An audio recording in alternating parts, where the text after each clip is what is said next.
Okay, so we've begun streaming.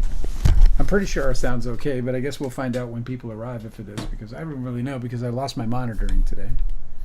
Hello, Angela, and welcome to Two Real Live. I still have to get on TikTok. I'm coming TikTok, don't you worry. Here I come.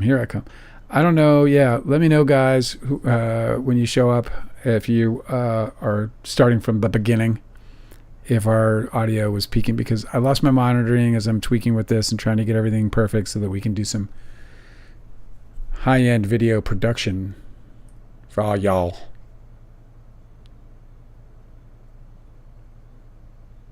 Close all. Here comes TikTok. And Mandy's back. That's so great. Whoa. Mandy's back. Did you hear me, Angela? Yes. Well, then say hello, why don't you? Hello, Mandy. I didn't want to talk over your audio problems you were just having. I don't have any. You just said whoa a bunch about something playing. That's so cute. Hey, I'm back. Missed you guys. I was thinking about you this day. Literally like a couple of hours ago. On this very day? On this very day, I was thinking about you. Well, we have so much to talk about tonight. We do, yeah. It's going to be fun. Let me get onto TikTok too. Go live. 3, 2, 1. Oh my God. It's so tense. Show business, bro. You know what I mean? What a racket. What a racket. Let me reverse this. All right, Mandy. Sorry I'm taking a minute here. But I'm a little all over the place. I'm not going to lie. Delicate has arrived. Mandy and Delicate are here. That's so fun. Sweet. I love that. Stefan's been back in action. So we got our European contingency coming back to us. It makes me feel good. Yeah, I'm so sorry to them for their time zone. Mandy says, "I wish I was in a different time zone." Oh well, I wish it wasn't hard for you guys. I'm wondering what's going on TikTok. I'm just getting my shit together. On YouTube, that the person with the awesome username feels bad, man. Feels bad, man. Yes. They showed up. What's up? What's up, feels bad, man? That's so really great. one of the best names. It really is one of the best names. I love it. What's up, guys? What's going on? How's everybody doing? I hope you're fucking great. I feel pretty good. How do you feel? Pretty good. I got hit with a migraine last night, and I woke up with it. And just before the live, It lifted? yeah, it's gone. I mean, it's not completely gone, but it's almost gone. I feel good. Well, so if it comes back, are you going to bounce?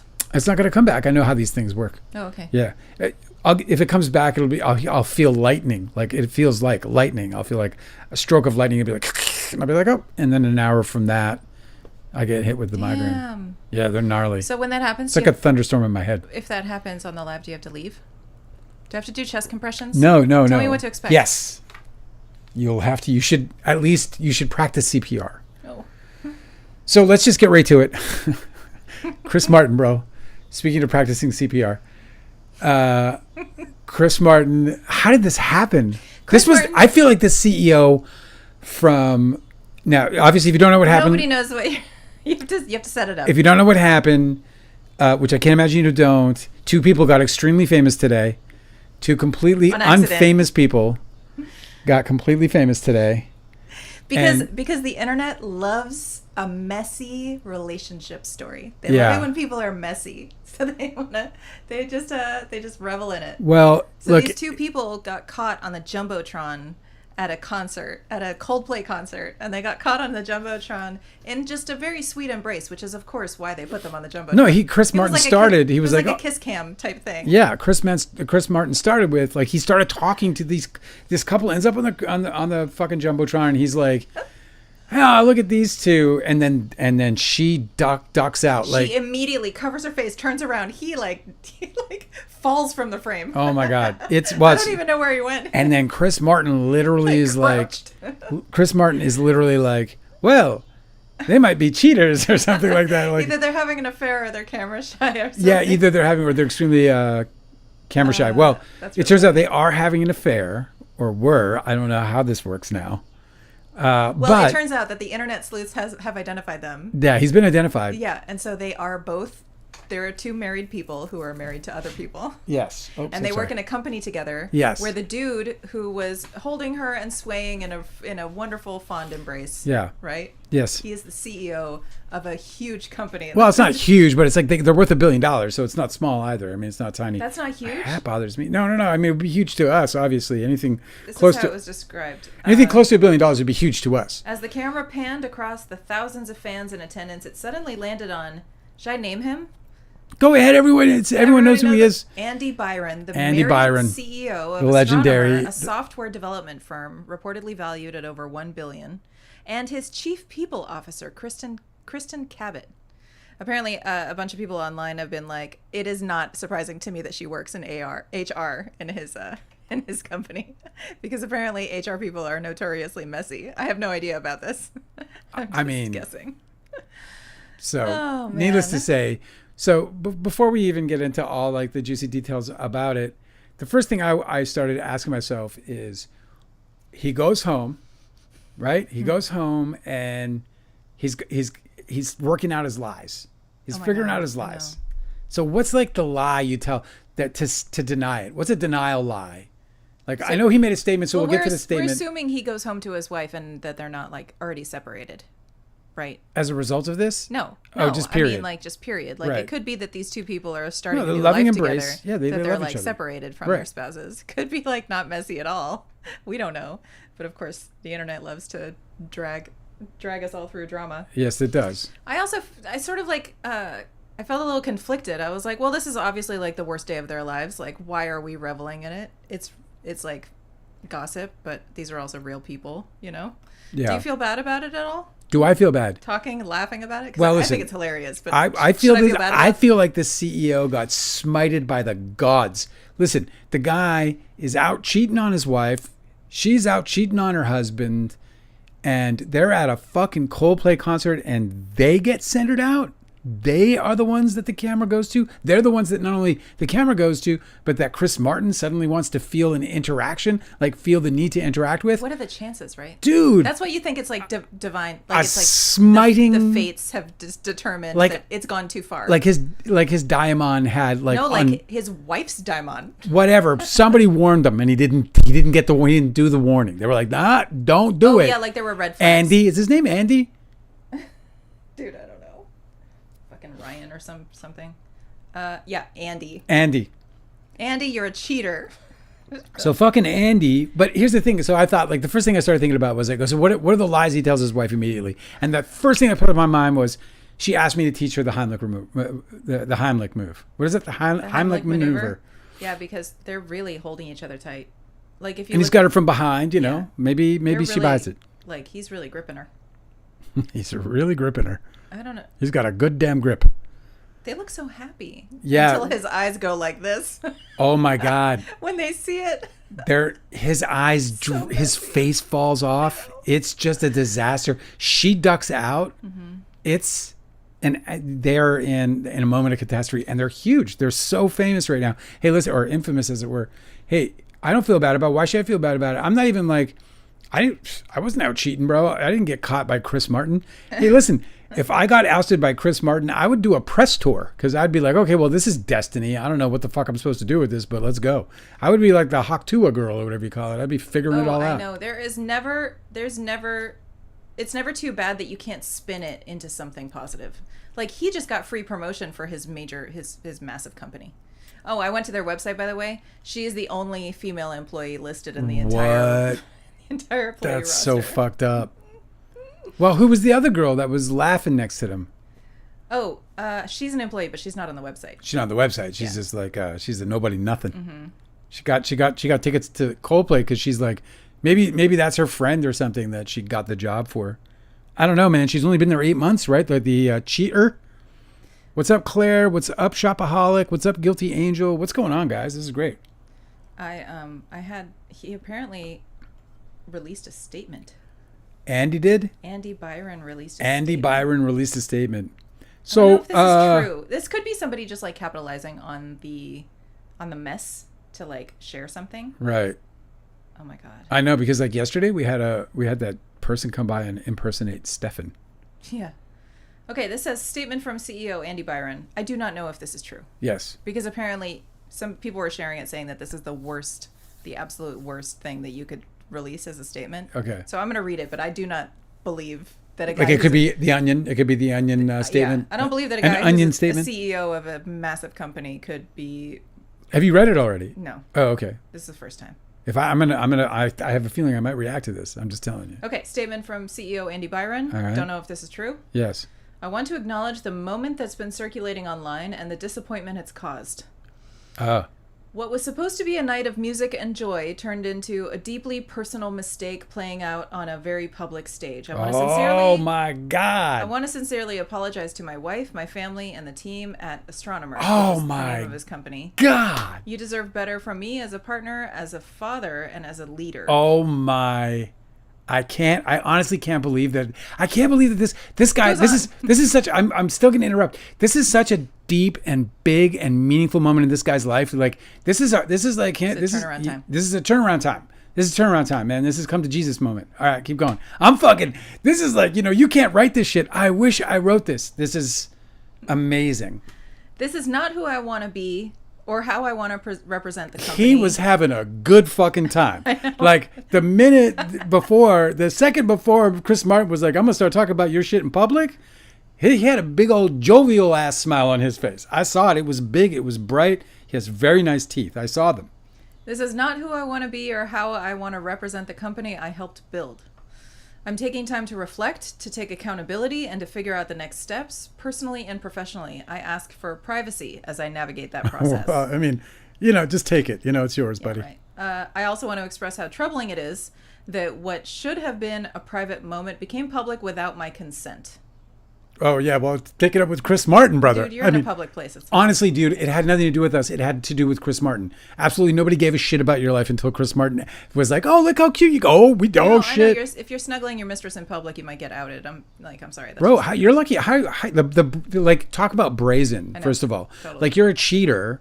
And I love this. Like, he's like trying to turn the mirror back on us because we're all like, it's like, this is a fucking pop culture moment, buddy. I'm sorry.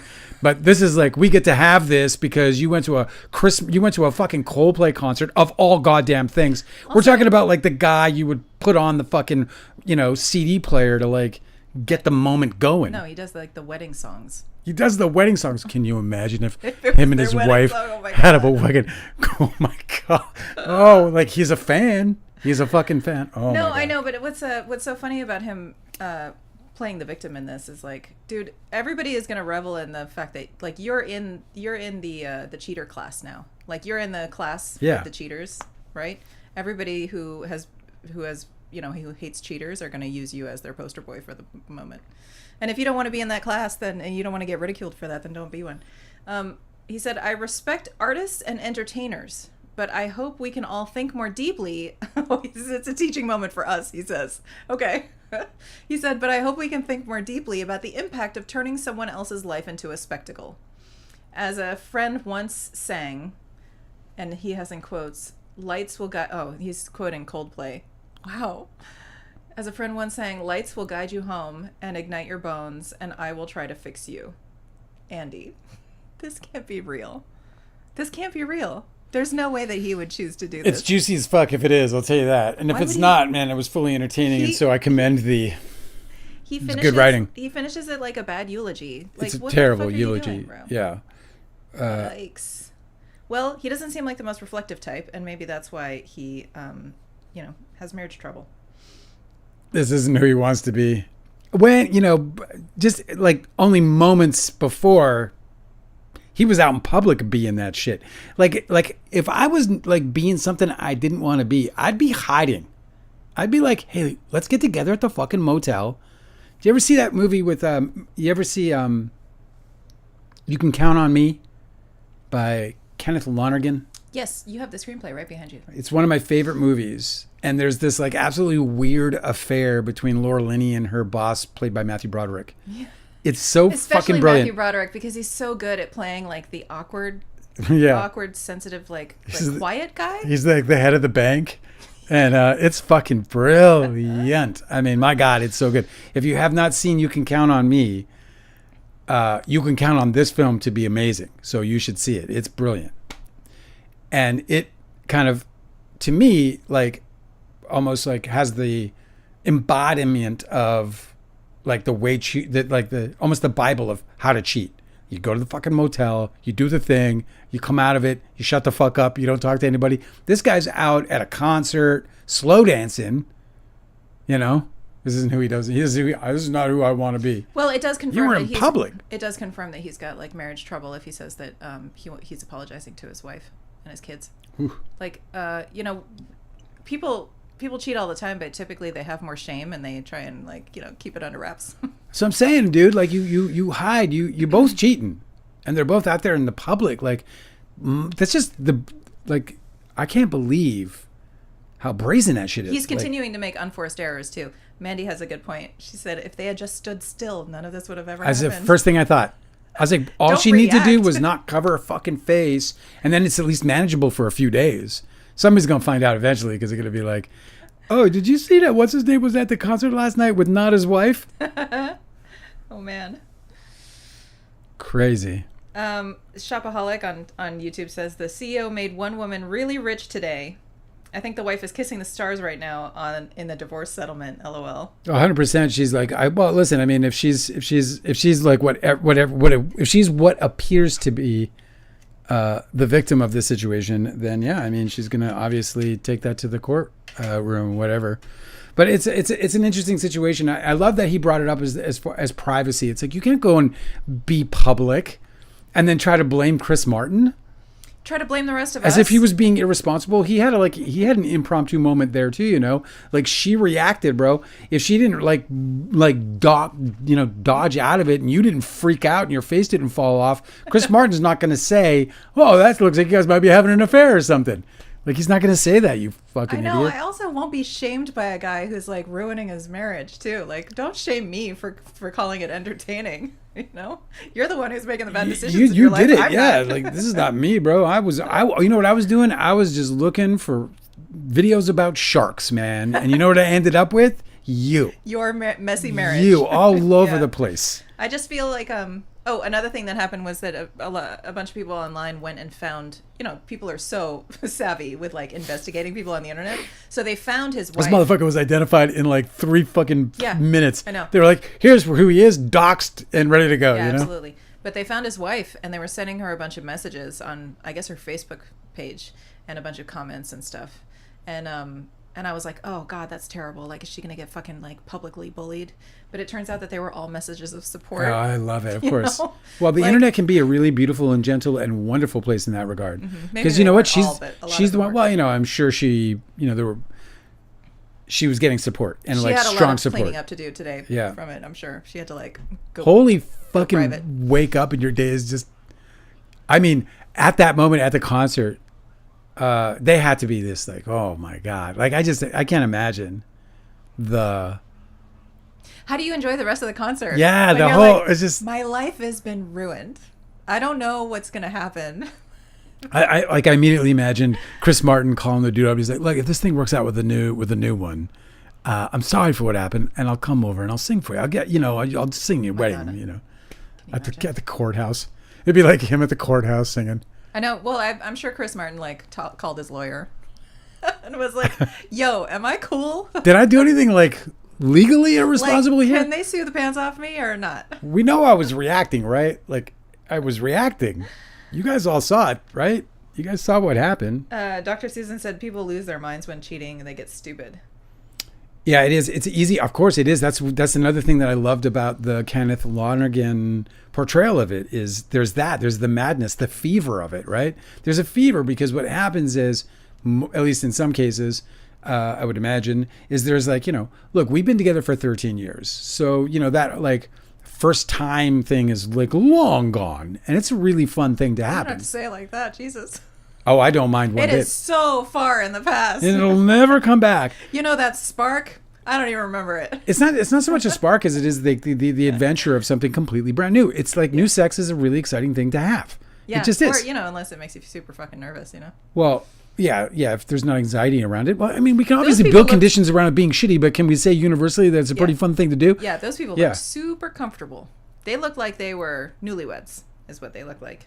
And maybe they will be one day. Holy shit. And maybe that's what I'm saying. Chris Maybe Martin. that'll be their wedding song. I fucking love Chris Martin showing up there singing on their behalf. Like, hey, guys, I'll do it, you know? Maybe he writes a special song about two cheaters that fall in love or something.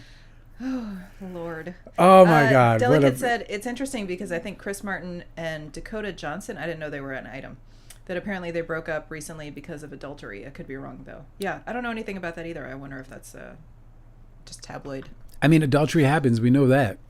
One weird thing about Chris Martin is that we are astrology twins. You and Chris? He is the only celebrity that has my exact same big three placements. No kidding. Yep. You gotta start singing to me. I do not know how he does it because I would absolutely crumble if I had to be like performing in stadiums. Just seems like the complete impossible thing to do. So what's in Leo in his chart? What's in Leo? He's got the moon in Leo? He has the moon in Leo, but it's in his 12th house. Yeah. So for me, that makes me want to like hide in my house. I don't know how Chris Martin ever like is a big stage performer. Dr. Susan said there's some blindness that comes over people who cheat. They can't see or feel anything but the affair stuff. Yeah, it's probably some sort of like your brain probably gets hijacked by the pleasure chemicals, like the whatever dopamine, serotonin, like the thrill of doing something bad and getting away with it. Yeah. Probably really fucks with your ability to really I guess so properly. Hey man, you know, look, it's just wow, what a shame, what a horrible thing. Listen, my heart just goes out to the spouses who were cheated on, assuming of course that they were like they might be like, yeah, me too, you know. I mean, who knows? I don't know what the condition of their relationship is, but what did happen is, you know, truly obviously embarrassing. Like, it's humiliating in every possible way. This guy's got to go to work. She's got to go to work. I mean, you know, she works there. You know, it's so messy. God, it's just the messiest. Do you think they called in sick? Well, he doesn't have to. He's the boss, but. Well, he's going to take some time to reflect. So he definitely didn't go in. And they're going to have a meeting at the company about whether or not they got to oust a dude. Because, you know, like, representative over here fucking, you know, what a guy. On their website, you can see, you know, they have an About Us section where they have listed all of the main players in this big tech company. And it's a bunch of these, like, really sweet-looking, nerdy engineers. Yeah. You know, every single one of them is, like, not prepared to have this kind of workplace drama that suddenly happened to them. Oh, man. What do you think's going to happen? Like, what usually happens in the real life? Like, I know that we like watch TVs and TV. I would imagine that he's TV shows and movies about cheaters and stuff, and it's, you know, all made up. But if he's married to Martha Stewart types, a Martha Stewart type, then she's going to be like, okay, well, let's get on with it, and we'll get it sorted, and then they'll, you know. But if he's married to somebody who might be more typical, which is somebody who doesn't want to really be with somebody else who's not interested in the same rules, you know. Yeah. I think he gets fucking ousted out of the company. I mean, I just can't imagine that they're going to have confidence in him, or that he can portray confidence in this company. It's $1 billion company. Yeah. Also, he's sleeping with his employees. Yeah, he's sleeping with his employees, and they're the head of HR. Yeah. The head on top of it. I mean, it doesn't get more fucking messy, dude. Honestly, dude, it's you fucked up so bad, and the whole world gets to hear about it, and it's not anyone else's fault but yours. It's not Chris Martin's fault. It's not my fault. There's nothing degrading about the rest of the world talking about your fuck up that happened to get into everybody's goddamn cereal bowl this morning. I cannot believe that statement that he starts out with like, yeah, I screwed up. I messed up. I'm going to do better. I want to pursue accountability. But then he turns it around in the last half of the statement where he's like, and blames Chris Martin. But it was really messed up what happened to me. And I think that you guys should all really take a long look at your behavior. Like, no, bro. Well, listen, you know, the funny thing about that is us. I went to go and like hunt down a picture for the thumbnail, you know, because it's, and like I put in the, you know, the search, I put in the search or whatever, and I got the hit. I whatever my search term was, it worked because it was flooded. And I mean, it was flooded, and they were all different returns. They were coming from all, like, every fucking gossip site in the planet. Like, these people are plastered everywhere, like bigger than like I said, I mean, this could be a totally different opportunity. Like they might recognize this as, like Haktua. Is that her name? Am I saying this correctly? Well, that was what she said. I don't know what her name is. Her name is the Haktua girl. Is she became known as? I mean, that's what she went by. I don't know her name because I didn't. She has a career. I know that I heard that she's very clever, very funny. I heard she's a real like a real cool chick. She did pivot and turn it into a business. That's what I'm trying to get to. So yeah, they can definitely they should. Could start like a reality TV show. Yes, or whatever. About like cheaters. Fucking, I don't know. Whatever. I don't know how he. Look what Justin Baldoni did with his fucking mess. Yeah. Well, maybe we'll see what he does with this one. I think this one he has to build like a hut somewhere in the fucking woods and. Well, I don't know how he turns into not a dirtbag since he's known for this now. It's just it's the beginning of a new journey for him, and we'll see if he's a grown up enough to take it. Holy shit! I can't even believe it. I can't believe it. It absolutely takes my breath away. We're doing a lot of focusing on him though. Is that sexist? He's the CEO of the company. Here's the situation. He's the CEO of the company, dude. Like, yeah, my focus is definitely on him. It's just, it's once again, like, it's like dudes, bad fucking rich white dudes doing shitty things to other people. She's obviously a participant in her. I'm not focused on her so much, probably because, and I think it's obvious because he's the CEO, and, he's the leader. He's the leader. That's why we're focused on him. Nobody would even be talking about it if it was. We've seen these kinds of memes before, and they come and go like that. It's so rich that she's a HR professional, and 8 months on the job. Like, what is she? She knows better. That's one thing. I love it. It was like Andy Signor when he called me up and tried to shame me because this motherfucker's walking around like lying about a movie star to gain fame and fortune. And he calls me up because I call him out for it. He's like, shame on you, Dale. Oh, come on. Shame on you, Dale. He just kept saying it over again like a fucking... Shame on you, Dale. I'm like, shame on me, dude. For what? For calling you out for being a fucking... I can't believe, by the way, if you don't know this, there was a video out about Andy Signor doing himself, I'll put it that way, in the mirror, and he sent it to a girl. And somebody posted it recently. The video? The video. Because I saw a screenshot once. Somebody posted the actual video. I did not watch it. You didn't watch it? No, I'm not going to watch it. I'm not going to watch Andy Signor throwing a beat in a mirror. Yes. Well, presumably. I don't know. I haven't seen it. Is it blurred? No. Well, I don't know. I don't know if you can see. You can see everything? I don't know. I don't know if you can. What do you mean you don't know? I didn't see it. How do you know a video's around, but you didn't... Because there's a video around it, and I heard that did they crop you can it see. at least, I heard he's like making a like gnarly face. I'm troubled by this. This guy's got a problem. Andy Signor? Yeah, that's a huge problem. That's ill, dude. So ill. So is that like, what is that, revenge porn? No, I don't know what happened. I think because obviously, like, if he did it, that's bad. He claims somebody evidence in like litigation or something, some civil litigation or something. No, then it would be something that somebody would be showing other people for that purpose. But if it's being shown all over the internet, then I don't think that this has got to be like revenge porn or something. He told me that it was hacked. He said he was hacked? He said it got hacked. He didn't say somebody got that illegally. I think they got it from her. The recipient is where that came from. Not the sender. Oh, that's so messy. Have you ever sent anybody a lewd video? Well, it wouldn't be lewd if you're No. No. Like a naked dude, if the like one of those like mirror poses? If I was single and wildly excited and the hottest girl in the world was like, do this for me and send it to me, the answer is no. Really? No. Because you're savvy enough to not trust that it'll stay private? No, or because you'd be embarrassed to do it? I'm fucking embarrassed. Bro, staring at myself in a mirror with a selfie camera shot while I'm throwing one? No.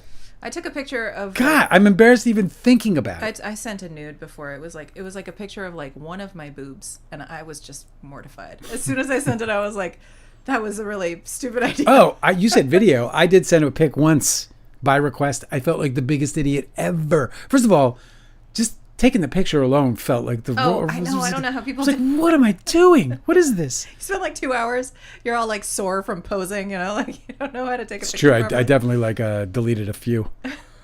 It was the worst thing. It was just like the worst experience ever. I was like, why do anybody do this? Why does anybody do this? And then we had this like exchange and it literally went nowhere. And then the next day I'm like, delete that and I'll delete mine. You want to do that? Yeah, for real. It's like, what's the fucking point?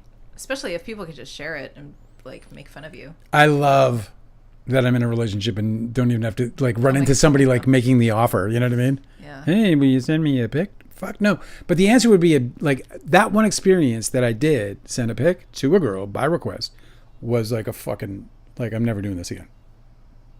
Like, I hated it. It was awful. It was a boner kill, man. Yeah, right. Absolute. Like, I was just completely not interested in anything at that point. Yeah, because you're like, I've spent many decades like just dating and not doing this.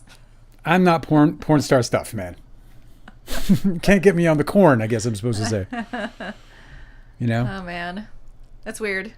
It's so weird. I do also feel bad for these people's spouses and their kids, bro. Like, come on. Delicate said most women would never ask for a pic. I would say that's absolutely true. I don't even know how it came up with this girl. It came up somehow. I don't know. It could have been me, I suppose. I don't even know. All I know is that the moment was absolutely awful. Mandy says, always go by my motto when it comes to sending pics or videos. No face, no case. That's perfect. That's wise. It's absolutely perfect. That is so perfect. Yeah, well, I definitely no-faced it. I don't know how you get your face in there. Oh, Andy did, because you stand in front of a fucking... This is it. You know, I called him an oaf. And he got really offended. You know, in one of my videos, I called him an oaf. Because he is a fucking oaf. That's an offensive thing to say. Well, I guess it's not that offensive. It's a kind of a benign thing to call somebody as an oaf. Jeez, there's so many because honestly, he's a pathetic loser. Mm-hmm. You know, I was being kind when I called him an oaf. I was being gentle. I called him an oaf. Doesn't it? No, but I mean, you were deliberately calling him an oaf because it's like mean, you know? But how much of an oaf can you be to literally record yourself, a married man, I don't know why on video and send it? He would think somebody would want that. Even if it's like just a consensual recording. Even if it's like, oh yeah, please, let's do this with whatever. There's an exchange, and an agreement to exchange whatever, and it's consensual. Even if you're a married dude. Like, how can you be so stupid as a man, a married man, to put that fucking digital evidence in the world? Also, it's the craziest thing I ever heard. He was a YouTuber for a long time, and people knew his face and his channel and everything. He had, I mean, apparently he had a lot to lose. It really damaged his life. So I don't know why people are so. I don't know why like a CEO of a huge company is being so like, you know, relaxed and casual about something that could potentially ruin his life. And then blames everybody else around him for it when it happens. Like, you know, Andy like had a lot to lose when if he was outed doing the things he was doing. Like, I don't know why people don't think. Well, also if you're putting it out there, yeah, you know, like the one picture that exists for me, the only way you can attribute it to me is if they show you I sent it. Mm-hmm. Do you know what I mean? Unless somebody like knows that mole. No face, no case, as Mandy put it. That mole. Do I have a mole? I don't know. I know, but that's usually like yeah. Like, the identifier. I knew it was you. I matched the moles. Right here. It looks a little like tree bark, doesn't it? What? I don't know. I was just going out there with something weird. That sounds like a condition. Yeah, it does. Like a skin condition of some kind. I would presume. Anyway, what a fucking mess. These people are so messy. Cosmic Urgency said he obviously gets off on the danger. Yes, well, clearly. And I did see the still picture that I think it was ex-patriarch put up. I think he posted something on Twitter that said "this you" or something like this, and it was like, oh yeah. Well, that's how I saw the still. It gives you enough context about what he's doing because he's making like an O face, obviously. Exactly, in a background as I was going. Phone up. It's really the look on his face, gruesome. And look, I mean, Andy's O face is absolutely on nobody's want to see list. You know what I mean? Like nobody's waiting around for Andy to give us his O face. Well, this is one of the Pedro Pascal. That's another story. This is one of the great lessons in life. You know, you see enough of these people who screw up so boldly, and you're like, why do I lack confidence about anything? Like, there's these people just like go forth in life and just do all the things that they want to do, even if it's completely going to damage their reputations. Like, we should all just be a little bit more courageous. Hey, version of me is here. What's going on? I haven't seen you in a while. Popcorn Planet is doing his planet, says Leo Edits. She's like, what? Mandy said, oaf is the most gentle insult, so I applaud you. Yes, exactly. I was being incredibly kind to him. I was calling him out and calling him an oaf because I was like, yeah, I don't know why actually, because now I rejoice in calling him what he actually is. You know, I find him literally at the bottom of the fucking barrel of humanity. This is just like a Andy Signor beef channel. That's what it is. Well, it's not entirely a beef channel, but he just happens to fit into this conversation with the CEO. Yeah, we're because talking these about cheaters, very public cheaters. yeah, very public cheaters. These guys who have who brazenly go out into public or do these absolutely crazy things and then blame everybody else when they get caught. Because that's exactly what Andy Signor is doing and has done since he got caught. You know, I mean, he did his like little guilt trip. I did watch that. It was hard to watch. His public internet apology video. Oh yeah, where he was like, I'm ashamed of my behavior. What else are you supposed to do though, man? Like, you know, you definitely want to write something better than the CEO did. He didn't run it by anybody, huh? Bro, I would literally not say anything. You know what I'd do? I'd be on the disappear list. I would just let it blow over, sure, bro. Man. People are going to talk about something else tomorrow. Like, don't say anything. Exactly, Make it dude. worse. This dude, just go back to work. If he wants to apologize to his family and friends, he can do that. I don't know why. It's like the perfect start to a Danny McBride fucking series, bro. A guy gets outed on a jumbotron, and now he's got to go back to the office, and that's, you know, you could call it Back to the Office. Oh God, it gives me joy just thinking about how crazy that must be. Really, it gives me anxiety. I just feel like it's so awful. Well, I thrive in these kinds of conflicts creatively. There's so much there. It's just wonderful that, you know, it's just like rich and wonderful in terms of story. I feel terrible for the people who are victims to it. Awful. Truly, I do. See, the reason why it gives me so much anxiety is because, I mean, not so much, like I'm fine. But in order to get to where he is with a company that's that successful and worth that much money, like I can't believe it's what, $1 billion. How does it? The company's worth $1 billion. Yeah, right. Yeah. So in order to be the CEO, but to be worth $1 billion means it might be worth a couple $100 million, maybe, like in cash. In order to become the CEO of a company like that, he has to do so much glad handing, and he has to put on such a persona, and he has to be like his most like Dale Carnegie self. So he can't just be all of a sudden switch it off and be like vulnerable, messy guy who's going through like a divorce and like, you know, sleeping in his office or whatever, you know? Yeah. Like he can't just like turn that out. He has to continue to be that guy and like try to rise above this roiling cauldron that's his life. Must lead us now going forward. I know, it's just the worst. So I just feel like it's so much better. Like if this sort of thing happens to the, you know, the person in the corner who owns a florist shop or something, they could be like Lily Bloom. They could be like, my life is a disaster. How's your day? Right. You know, but the CEO of a huge company, he has to introduce new policies. Exactly. So we're going to have a new policy about dating coworkers. You can't do it. Yeah, we're gonna have a new policy about looking at your phone during work hours, especially if it's gossip. And it was the Heimlich maneuver. I was doing the Heimlich maneuver. You guys are all blowing it out of proportion. We were too close, and I admit that, but it was the Heimlich maneuver. See, we were smiling because I had just saved her life. This is what you idiots don't understand. We were smiling because you didn't see it, but a little chunk of something came flying out. Just a little chunk of something. I don't know. In that moment, we knew she was going to live. Okay? You animals.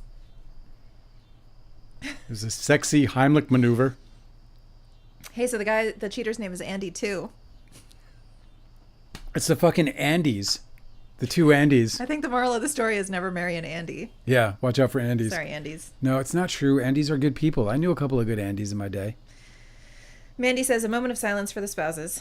Imagine going to bed thinking your life is all happy and then waking up and that's plastered online across the world. Well, the truth is we don't know if her life was all happy after all. This might be a blessing. We don't know that this guy, she hasn't been looking for a fucking way out. She might be like, I am going to own everything. Yeah. Like, let's think positively about this situation because the first thing is that this guy's a fucking, a grand douche and he's been outed for her. And now even if she was keeping his secret, she doesn't have to no more. So now she can play with her cards, the cards she has, as opposed to maybe the hand that she's been kind of holding because of whatever financial constraints might be involved or whatever else. So I mean, I think there's a lot of positive going on because potentially because there was clearly something broken. Now in the event that you know she was madly in love with him and he'd been living this sort of dual life, well then that gets incredibly, you know, troubling and sad and is a whole other, you know, episode in the saga of this thing. But I was wondering. My hope is that this woman is like, yeah, you son of a bitch, I got you now. Yeah, right. That's my hope. I was wondering if they knew each other Like if he's a CEO and he does like company parties or something, whether they'd hung out, maybe they were friends, Gil Fam is like, hi Gil Fam, thanks for coming by on TikTok. Wish I was a fly on the wall in the office. For real. Come on, the shit that people would say. Like, oh my God, I would love it. Too fucking hilarious. It's a tech company too, so they're like they're called astronomy? Man. Is that what they're called? Astronomy? They're called astronomer. I don't know. Astronomers. Astronomer. A software development firm, reportedly valued at over $1 billion. Somebody was like, so should I file an HR complaint or not? I mean, it must be so weird if like somebody has like a legit one that they want to like roll up and be like, so I just want to like, I just complain about somebody kind of hitting on me in the office. It'd be like, or what if somebody's already filed that what if he... What?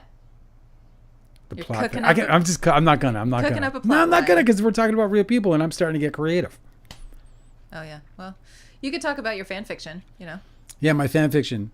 Well, my fan fiction is that the wife has been waiting for this moment to come. She's like, yes. And the husband is now off the hook. Maybe the husband of the cheating wife, I mean. The husband of the cheating wife. The husband of the cheating wife. I know they're both like walking around like, do you remember that picture of after Tom Cruise divorced Nicole Kidman? Yeah. How she like walked out of the lawyer's office and she was like yeah, exactly. Vibrant.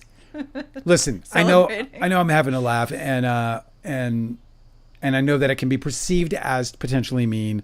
I don't believe that his wife or kids are going to see this. And I can't help stop anything that's already happening. And again, I mean, unfortunately, this falls into his responsibility. But I do feel for his kids too, bro. Like, people carry the weight of their parents, or kids carry the weight of their parents around, especially in social situations, and so, or can at least.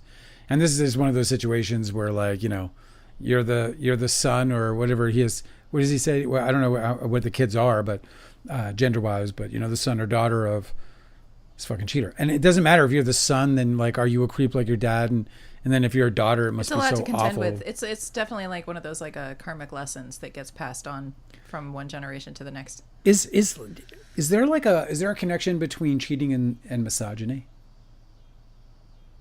I don't actually know anything about it. I don't know anything about the psychology of cheaters. I know that there's like, you can imagine there's some sort of sociopathy involved because, normally people are very worried about suffering consequences and judgment from their loved ones. So if they're like immune to feeling that empathetic nudge that makes them act right, then maybe they're sociopaths.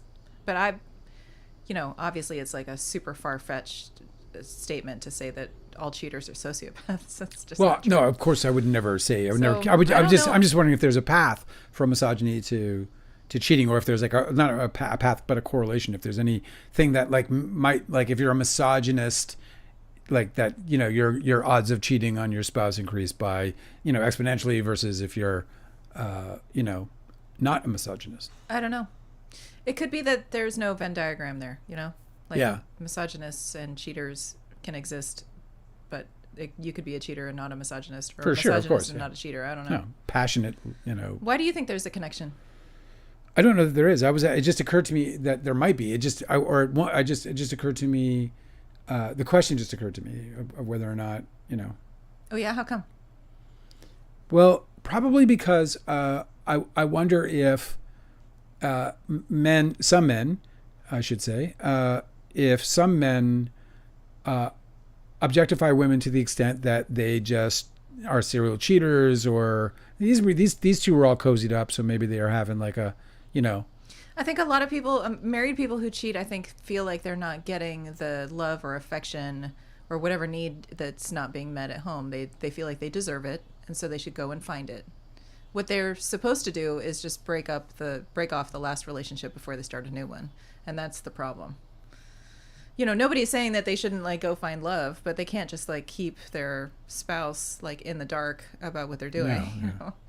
So I don't know if you have to be misogynistic. I think a lot of people are doing it for their own selfish reasons. Yeah, certainly misogyny wouldn't be a like any kind of requisite, but I was just wondering if it was like there was, like I said, a correlation of any kind. But you never know.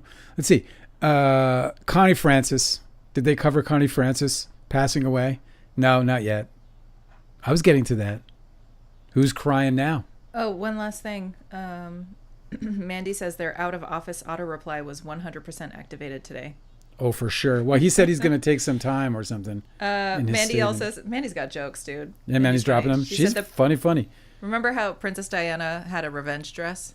Yes. Yeah, the Princess Diana revenge dress is the only way forward. Yeah. Also, for sure, dude. Mandy said if their kids are of TikTok age, their parents being a viral meme would be absolutely annihilating. Yeah, I do feel it for them for sure. Big time. He looks like he's like maybe a little older than me or maybe my age. It's hard to tell. I don't even know how old I am, really. Not even the gods know. Not even the gods know. So his kids can't be that. You know, my brother is older than me, and his kids are teenagers. Well, I guess his daughter's now an adult-ish person. Yeah, you never know, man. The family dynamic could be totally torched already. You know, like before this happened, they might be like, "Yeah, Dad's a massive asshole. We should have expected it." Who knows? Yeah. You don't know, you know. Well, it's true. Again, you know, that's the sort of, you know, the hope is that these kids can handle it because it can be so damn damaging. Like, you know, you can really, you know, I never, I didn't come from a broken home in that way. I came from a different kind of a broken home, but I've known a lot of people who were kids of divorcees, and it was a rough ride for them. Real rough ride, getting tossed back and forth, and just that whole divisiveness in their whole lives and their families. And for some, it can get really bad especially when the parents like love each other, and so the child becomes sort of something in between. And so you know, I definitely feel deeply for them. Your parents aren't divorced. Were you the only one of your friends whose parents stuck together? No. No, there was a few. You know, most of my uncles and aunts stayed together. In fact, all of them did, and I had a lot. Oh, okay. Yeah. So it was like kind of was it a rarity that your friends were children of divorce, that divorce happened in your Divorce community? was more rare than common in my circles as a kid. That's interesting. Yeah. And those kids, there was something to, you know, their exposure to all that, you know, in terms of in their behavior and the way they interacted or whatever. There's a depression and a sadness around them. Quite frankly. My folks were divorced, and I think I had just a few friends who had both of their parents. Yeah. Well, you were more in that age of when it really started, like everyone was like, you know what? This feels good. Well, you know, I think where women started to like, you know the US, what? wasn't it if like we get a divorce, that means you're going to have the kid half the time. That means I get half the time That means off. I get to read books. I get to do shit from my damn self. So, also, I mean, wasn't it in the 1970s that women could have their own bank accounts? So it was really after that they started to be like, I don't need this stick in this marriage. Yeah, exactly. Horrible. Is that true? Yeah. In America the free, the greatest country on earth, didn't allow women to have bank accounts until the 70s? Yes, solo bank accounts without their husbands. Like it would, I think before then it could be joint accounts. I didn't know that. And had I known that, I don't know that I would have moved here. Like, that is just wild. That's what, 1970s? Yeah, I don't know the date, but it was the 1970s. Well, you just ruined my night. That's a long time ago. That is not that long ago. Not that long ago, but it is a long time. It's not. No, it's not. I was alive. I was not long alive. enough, but...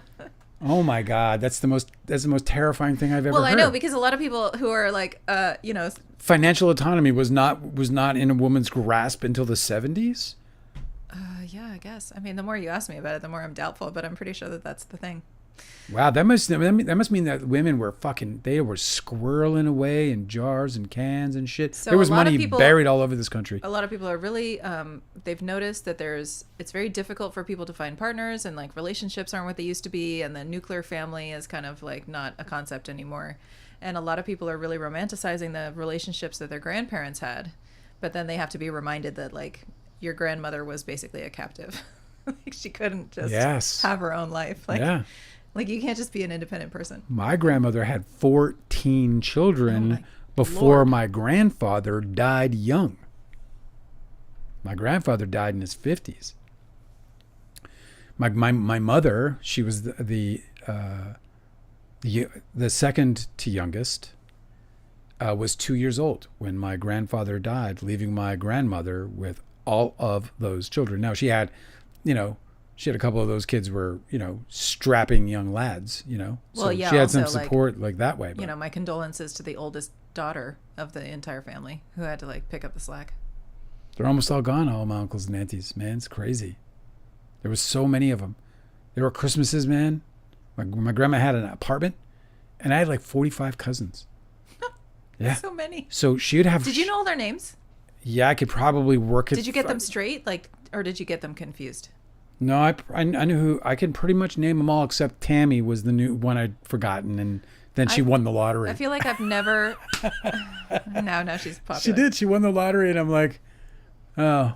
Wow, that's right. I had a cousin named Tammy. Totally forgot. I feel like I've never even known 45 people's names at any one point in my whole life, much less if they're all family members. Yeah, and like most of my family, like they did the crazy shit. Like my auntie Eileen and my uncle Frank, they named their kids Dwayne, Danny, Denise, Derek. They run out of D names. Yeah, it was all D. What is with that? Why do people do that? Why do people? My uncle Dennis's kids is Jeffrey and Jason. Why do they have like themed? Doug and Dale.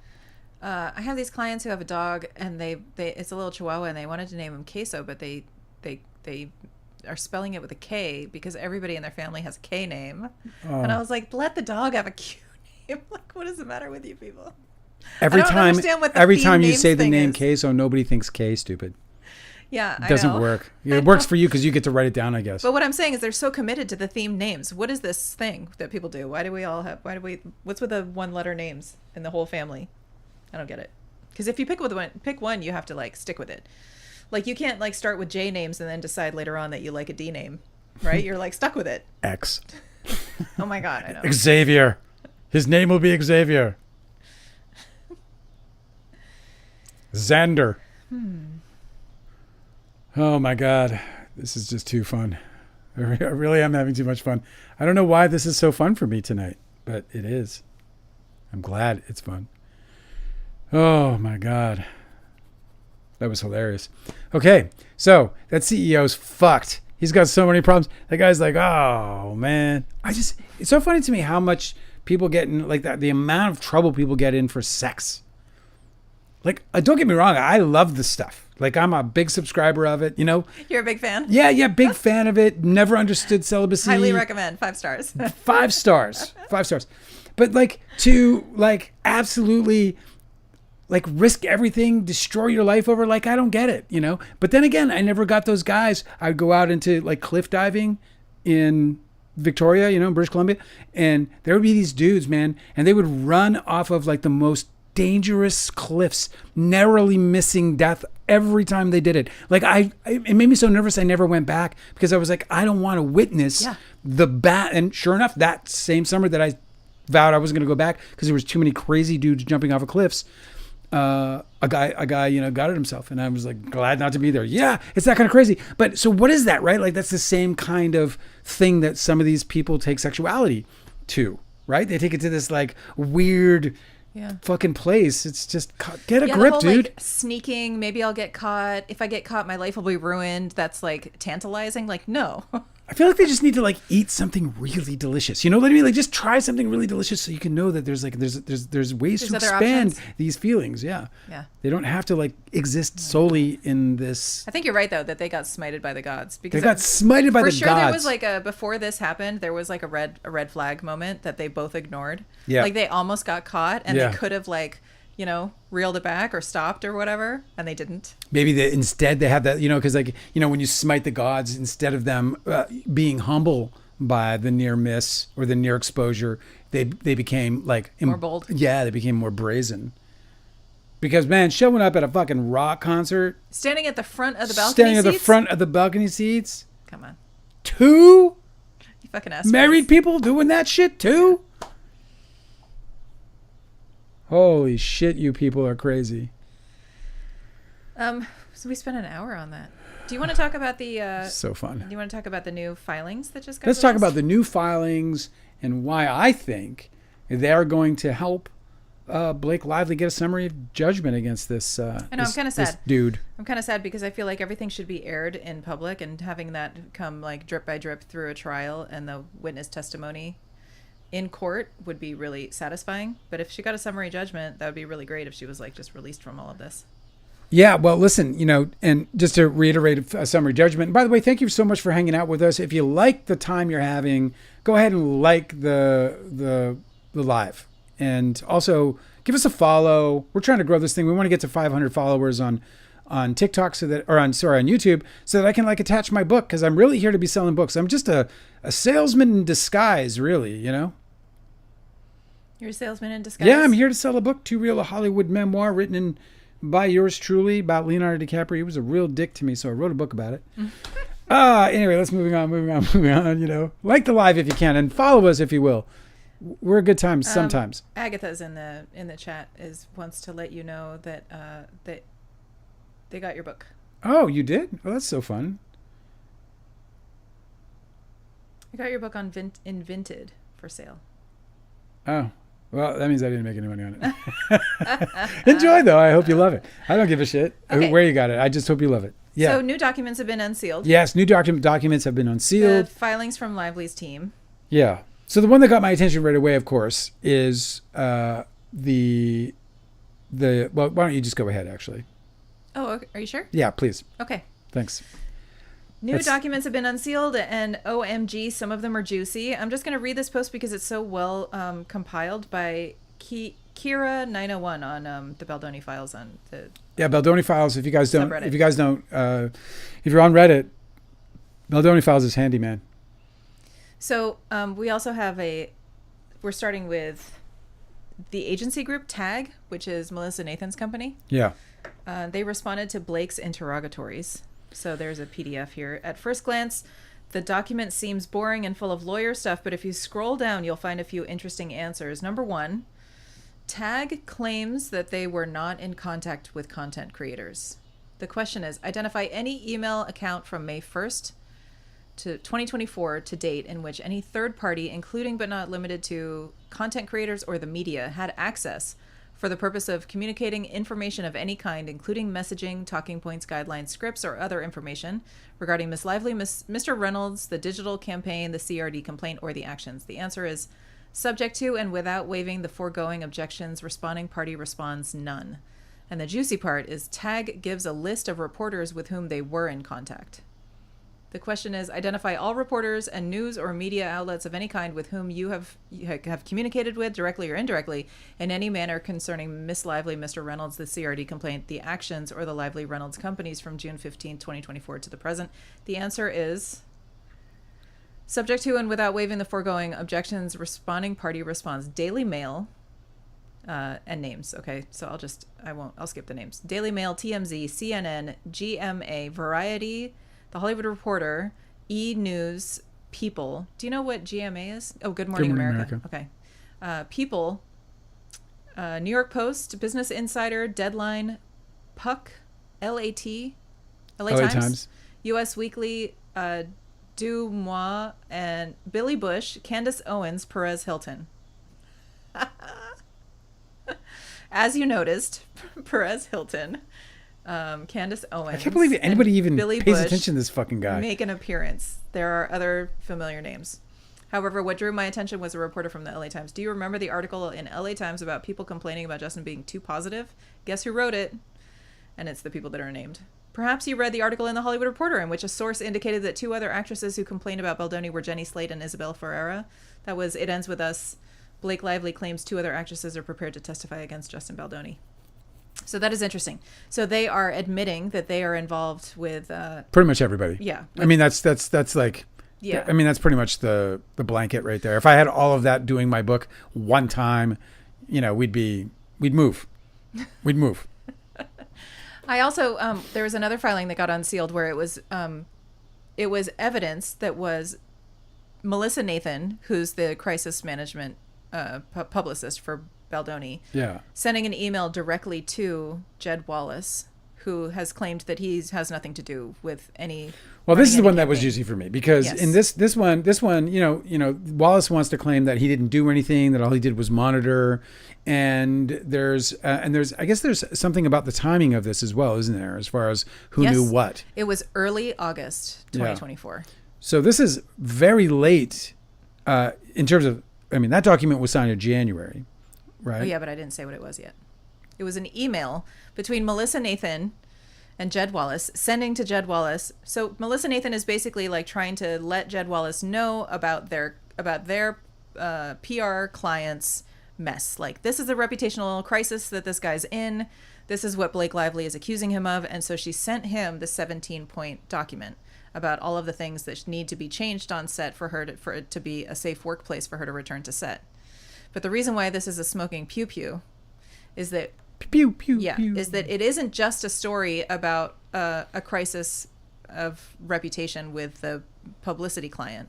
This is obviously a guy who's been accused of SH. Yeah. And so any retaliation that occurs as a result of those SH Correct. claims is now liable. Yeah. Treble damages. Like, you're not allowed to attack somebody Yeah, for I mean, making SH accusations. I think it's really good fodder for a jury. Yes. Like, if it can get to the jury, and again, this doesn't mean it's getting to the jury. This is just evidence that's being put forward. It's going to get ruled on, so on and so forth. But if this is the kind of evidence that can get to a jury, like, so I think some might be saying that they think it could, be a summary judgment kind of break. I don't know if I would agree on that personally, just because I could think of a million different ways that I could explain why that exchange occurred. Like, for example, an easy one would be that I was monitoring. I'm Mr. Wallace.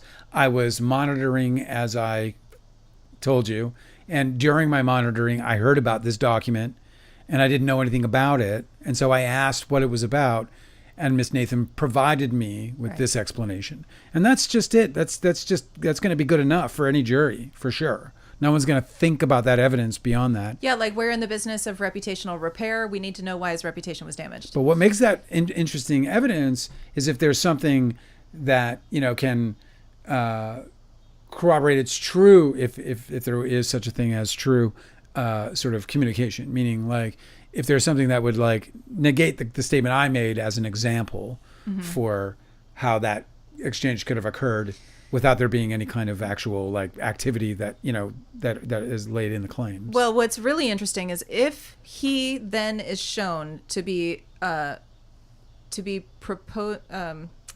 boosting content from people, like comments and stories or whatever, that call Blake Lively a big fat liar.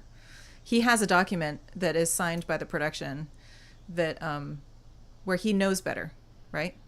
And the main reason why I feel like this that email is really juicy is that means that Blake Lively has obtained emails between Melissa Nathan and Jed Wallace. That means that the judge has also seen emails between Melissa Nathan and Jed Wallace, right? Right. I'm getting rid of Artie Robb, so just so you know. I'm listening, though. Okay. And I think that it's really juicy because if potentially there's other emails in whatever, however she obtained that one, where Jed Wallace is reporting, like, progress reports or something about the work that he has done, then he can no longer claim that he was just monitoring things. Like, if he would be reporting back to Melissa Nathan, and Melissa Nathan, we've seen in emails that she is in contact with Jed and then reporting back to Jennifer Abel and to the Wayfarer team about Jed Wallace's work. I think the most incriminating text message from Melissa Nathan to everybody is that she credits, in quotes, Jed Wallace and his team's efforts for successly changing the narrative and seeding all of this defamatory stuff. Yeah, see, that to me is the juice. That's the tea. But that's the obviously the incriminating, reality, because what we didn't know was that Blake Lively has emails between Melissa Nathan and Jed Wallace. What we knew was that Blake Lively had the emails that Jennifer Abel was sending people, and that what Jennifer Abel was receiving. Well, this is what gets juicy, because cool. if there haven't been the depositions yet, so it's cool that this kind of stuff is getting out on the one hand, but on the other hand, had there been a deposition, there could have been denials of this, and then this could have been proof against those denials, and that still might be the case. There still might be a certain level of denial that they know about. Anyway, it's not good news for them. It's very bad news for them. It's not good news for Candace Owens either, or Perez Hilton, or Billy Bush, or even today, like, I saw them, like, twisting the narrative about everybody claiming that Jed Wallace, like that his case was dismissed in New York, specifically on the grounds of jurisdiction and not on any of the claims. And they're twisting it as if it's a huge blow to Blake Lively's claims. It absolutely is not. Of course it's not. What's so exciting about this is that, the whole like GOP side of things, the alt-right people who are like been listening to this alt-right garbage, they're starting to recognize it's garbage. Like it's all coming out. Like we might be seeing one of the most significant things to happen in the United States in a very long time. It might be starting to unfold because there's this incredible revolt happening against Donald Trump because of the Jeffrey Epstein files, and the fact that Congress is now holding those files back from the public is very indicting.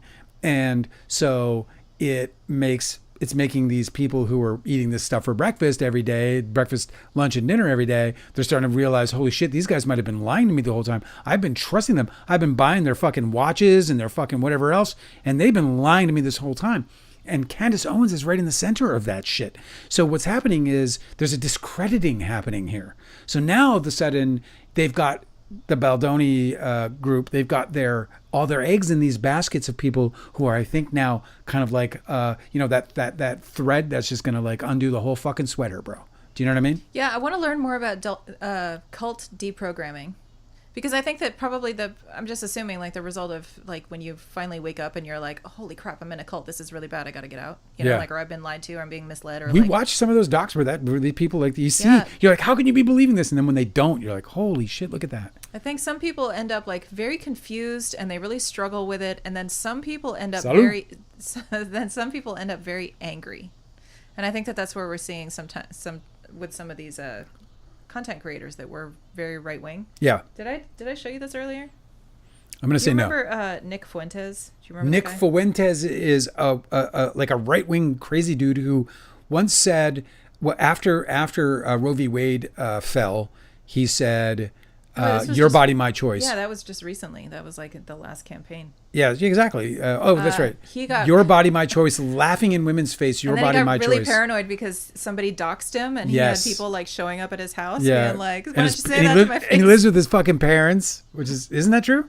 Maybe, I don't know. Knock, knock, knock. Who's there? He's not home right now. He's in the basement. Anyway, so Nick Fuentes was. He's definitely banging the drum for Trump for a really long time, but he's not anymore. Do you want to hear what he said today? Yes. I'm not going to play it. I'm just going to read this quote. Can I swear? Hang on. I got to report this person for harassment. Give me a second. Am I allowed to swear, or is that not legal? Will I go to jail if I swear? I don't believe that. No, you won't. Are you going to go to jail if I swear?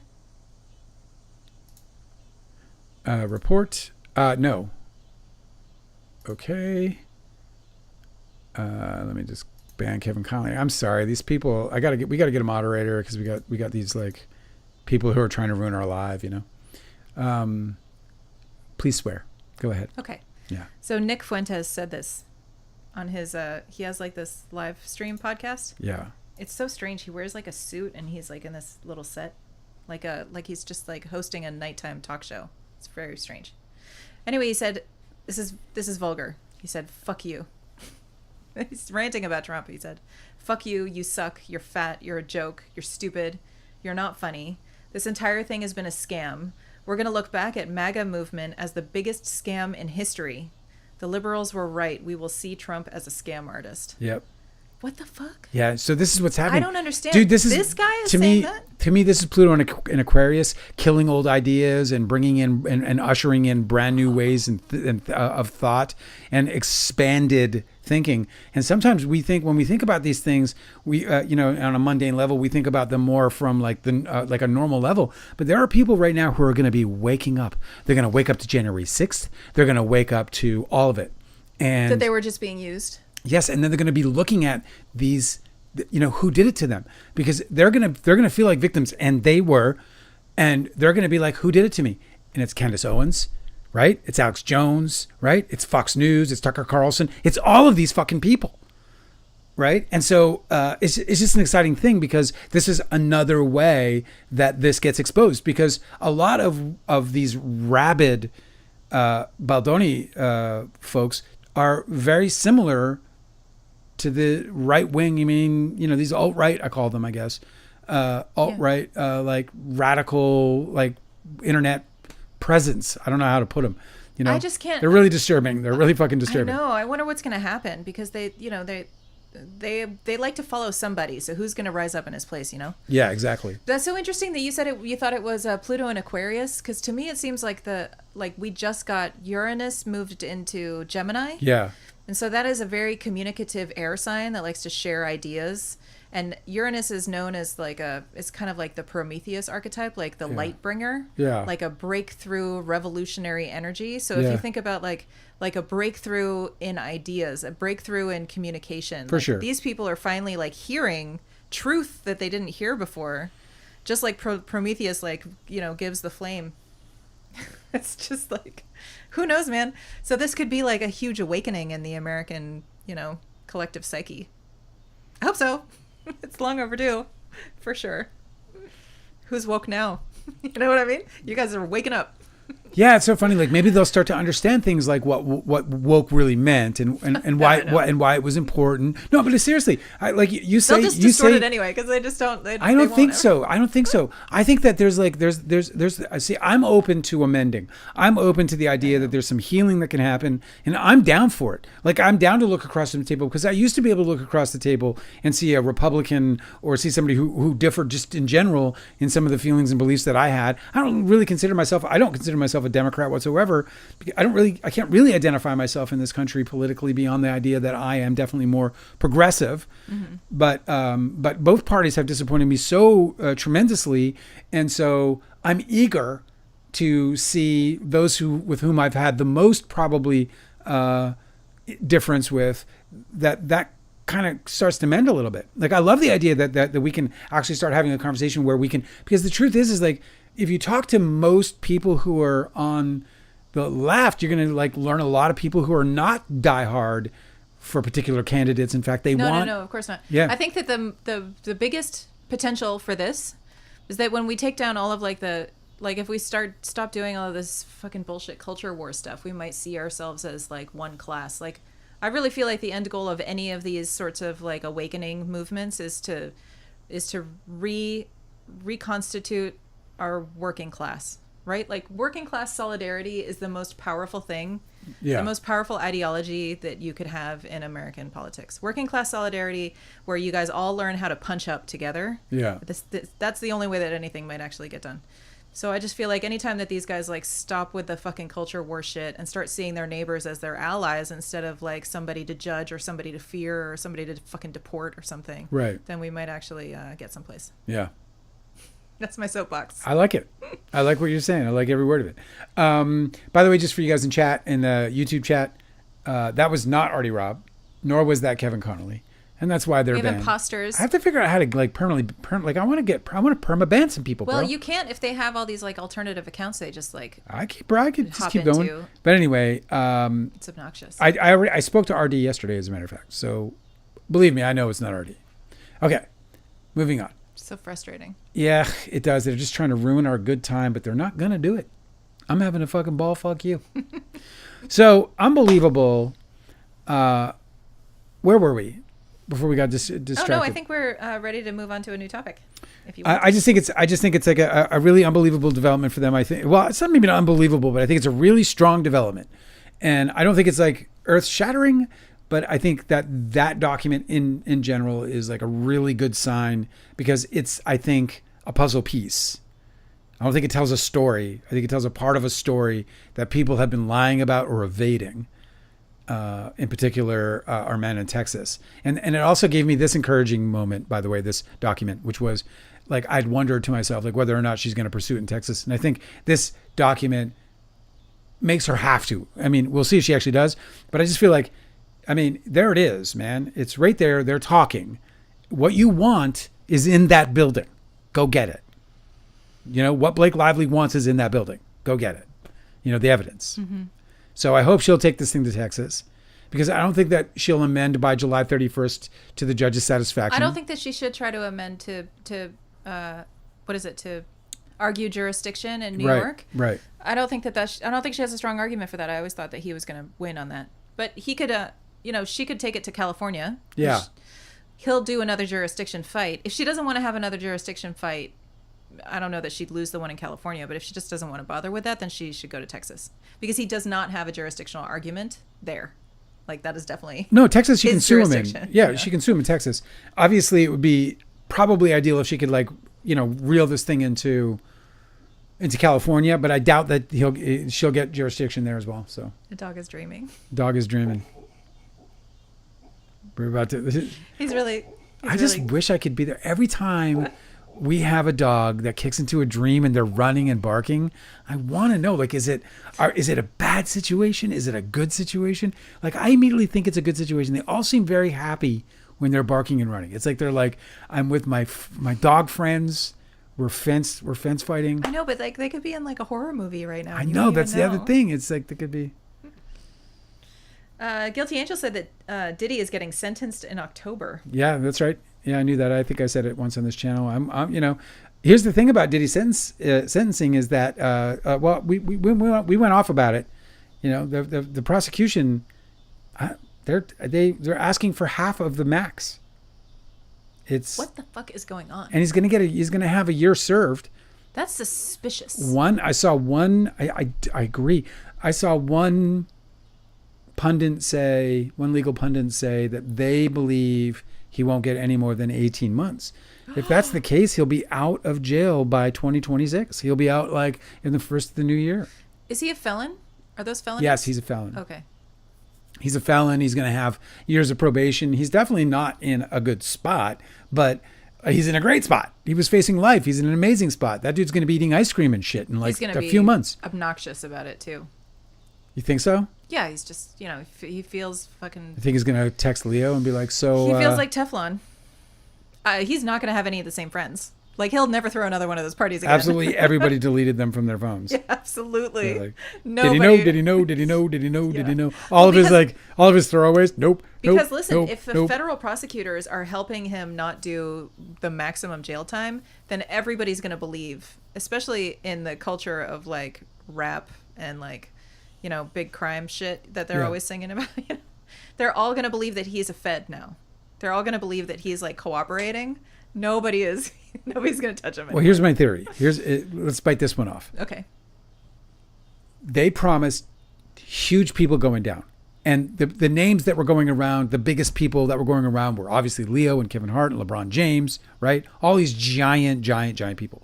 And they promised that, the prosecutor did, that this was going to be like one of the biggest falls or whatever. And then all of a sudden, the case gets completely blown according to most analysis that I've seen. Yeah. And now they're asking for half the maximum time. What if it wasn't Diddy that bought the judge? What if it was all of them? What if it was just all of fucking them? Jay-Z, fucking Leo, fucking LeBron James. Even above them, like I think it's like who is that music mogul? Clive. What's his name? Clive something? You're not thinking about Clive Davis. Fucking talk about Clive Davis. Well, Clive Davis? You're not talking about Clive Davis. Don't talk about Clive Davis. Keep Clive Davis out your mouth. I am talking about Clive Davis. Clive Davis. Yes. 93-year-old Clive Davis. They think that he is the mastermind that created the Diddy. No.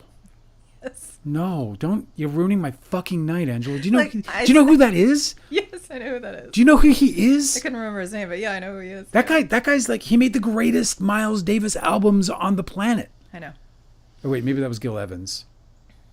I got my guys mixed up, don't I? Anyway, Clive Davis? Oh wait, I do. I think I do. I think I fucked up my names. Now I gotta look. Clive Davis. Let's see if I got it fucked up. Clive J. Davis is an American record producer, A&R executive. His name has been like combined with Diddy for being also a creep that does like, legally questionable orgy parties. Oh. I don't know that this is true. This is just what I heard. This is just for entertainment purposes only. I don't know anything about anything. I was sitting by the pool in Chuck Berry's mansion, and this prominent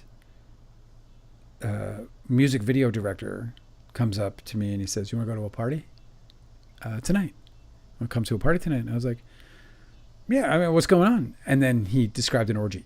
I was like, "I'm not gonna do that. I'm gonna be busy. I'm gonna pass. It's not was- on my things to do list today. No. I got a frozen pizza in the oven. I think I'm good. Do you like frozen pizza? It was the weirdest thing it was like one of the weirdest things that I had ever like encountered at the time. Like this dude just casually walked up to me and asked me if I would like to come to an orgy tonight. I was like, why are you asking dudes? First I know of all? he's basically coming up to you and being like, "Hey, bro, I want to see you naked. Do you want to see me naked?" So weird. Mandy said, "I fear the hand of Diddy reached far and wide." Yeah, well, this is where I'm like, I wonder if it's not just his hand, but the hand of so many others. Think about the number of powerful people that are involved here. And think about the reach that they all have. Forget about fucking Diddy. Did you see what LeBron James is building himself to live in? I understand these famous people, they got problems with being out in the public and having like, freedoms and stuff. But he's building like a shopping mall for a house in Beverly Hills. Yeah. It's the most ridiculous thing it's practically embarrassing. It's not practically embarrassing. It is embarrassing. It just goes to show you that all the greed and all that money is coming from kids buying their fucking shoes and overpriced fucking NBA tickets. You know what I mean? That's where it's all coming from. And they can't get enough to the extent that they're building themselves fucking mansions the size of shopping malls in Beverly Hills. It's just the construction looks like it looks like the downtown of a small town. Mm-hmm. And it's LeBron James' house. It's just fucking weird. It's just they're just out of control. They really are. Yeah, or like all the bunkers that the rich people are building. Clive Davis is not who I thought he was. I mean, I know who he is, but I did confuse him with Gil Evans. I had a panic attack. Gil Evans, bro. He's got to be gone. Gil Evans, no way he's around. I love how audible your keyboard is. It's so audible. I know, it's so cute. Mechanical keyboard. You're like, let me look this up. Tack, tack, tack, tack, tack. What? Gil Evans was born in Toronto? Oh, God, my life just got better. My life just got better. See how that happens? All right. I'm all yours, guys. What's going on? Well, you have another spammer in the chat. Oh, who do we got now? You guys are It's very encouraging, though. It says, follow our faith and kindness. Dale, follow the stars. Don't give up. So I like the sentiment, but it's very spammy. So do you want to... Well, if you say anything else like that, you're gone. Well, it's like a dozen times. Well, now. then you're gone. Let me just make sure I'm getting rid of that. Okay, and we are going to hide this user on this channel. I don't know what that does, but there, that happened. Oh, yeah, it disappeared. He did? Yep. Okay, great. Yay, maybe that's what I have to do is just hide people. Then they're just hidden. It's not blocking, it's hiding them. That does feel nicer. I'm going to hide you. Put this on your head. You are hidden, yes. Cloak thine face, sir. Be silent. Be silent. Where were we? Big houses and... Oh, that's what I think, dude. I think that there's a high possibility that all these big giant people got in on this fucking action. Why? Okay. Because this trial is a mockery. This guy is getting away with everything. I know. Come on. If I became a gazillionaire, like I won the lottery or something, I wouldn't tell anybody, but there would be signs. And it would be like food forests. Check it out, dude. I'd be like buying up property and building forests. And everybody would be like, why is this town so overgrown? And I'll be like, the bees are happy. Shut up. The two biggest cases in our lifetime that expose, these incredible, like, diabolical sexual rings of insanity, and both of them are, Diabolical Sexual Rings of Insanity is the name of my next album. Yeah. I've decided. Just give me the sound, a little bottom of it. Written by Dale Wheatley. But it's like like an acoustic emo. So it doesn't really make sense.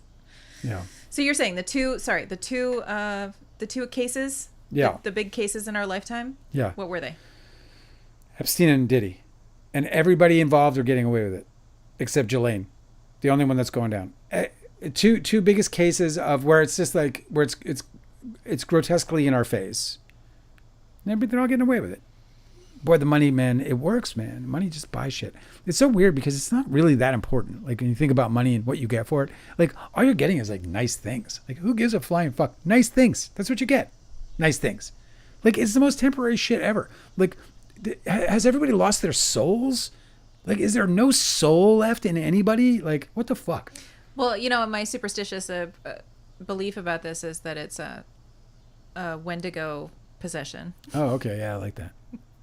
I think that some people when they get like the greed bug, and it's like getting possessed by a Wendigo, where they become completely insatiable and they no longer can feel satisfaction. You know, like the myth of the Wendigo spirit is that they're insatiable, so they're never satisfied, and they just live for eternity as like this monstrous, like distorted form of their former self, and they're like, you know, obviously like falling apart. Yeah. But they no matter how much they eat, they just cry and wail because they can never be satisfied, and they can never like experience contentment ever again. And it seems to me like that's like the problem that all these rich fucks have. Like, why can't you just be happy? Why do you need more and more? Why can't you just like, or even like make a connection with somebody by helping or giving, you know, like some of these people just have absolutely no motivation in their life whatsoever to care for or commune with any other person. It's all just about like obtaining and conquest, and it's just like a sickness in their mind, and I don't know another explanation for that. That's a part of why Pedro's rise is so delightful to everybody, because he's a nice person, and you can tell that he's like paying it all forward around him. Like, you know, you can feel it, that the people around him's their lives are being enriched, that he's bringing it all with him. Everything that got him to that moment is carrying on with him, as opposed to those people who almost like create that, you know, they step over that boundary from one social class to another. Yeah, I like it when nice people win. We should have more of that. Fucking beautiful. Yeah, I mean, I'm thrilled. I'm thrilled for him. I'm thrilled for all of humanity. Thank you guys for the likes and for the follows and for all the kindness that you show the channel.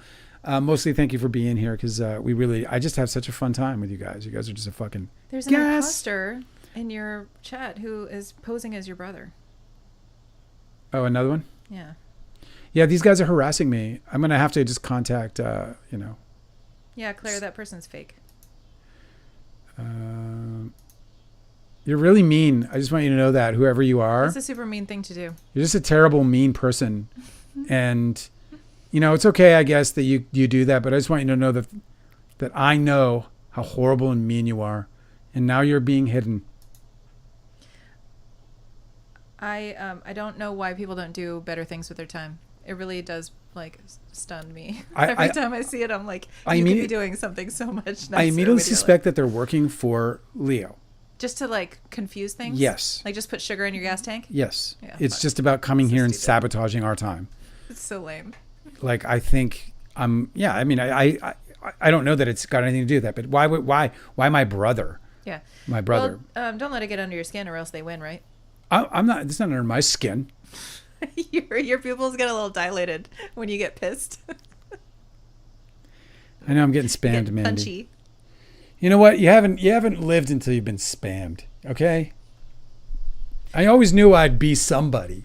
That's how you know you're a big deal. And you're not somebody unless you've been spammed. Now I've been spammed by my own brother. They're all fake, Claire. It's all fake. I'll let you know when somebody's real in and around our chat. You're real. They'll be guests. No, but like if RD Rob is going to show up on this show, he'll be a guest. Yeah. If Doug Wheatley shows up on this show, he'll be a guest. He's not going to show up in the chat. I know, hilarious. They were like, sorry, I had no other contact. Like, yeah. How are you going to say that to the guy? Literally not true. I literally have all of their phone numbers in my phone right now, except Kevin Connolly. So if you're saying that about Kevin Connolly, that'd be true. I don't have Kevin Connolly's number, and I don't want to fucking have that guy's number. He can keep that number. Oh, this is so sweet. Tell me. Mandy says, means you're famous, honey. Yeah. And Claire said, it's because the show's more popular now than when I first joined. And Guilty Angel said, our little garden is growing. Our little garden is growing, and now we've got spamsters. We're gonna have to get moderators. You have to pull the weeds. And cash prizes. Cash prizes? Yes, for everyone. That's good. We'll get sponsors, and we'll just hand out cash.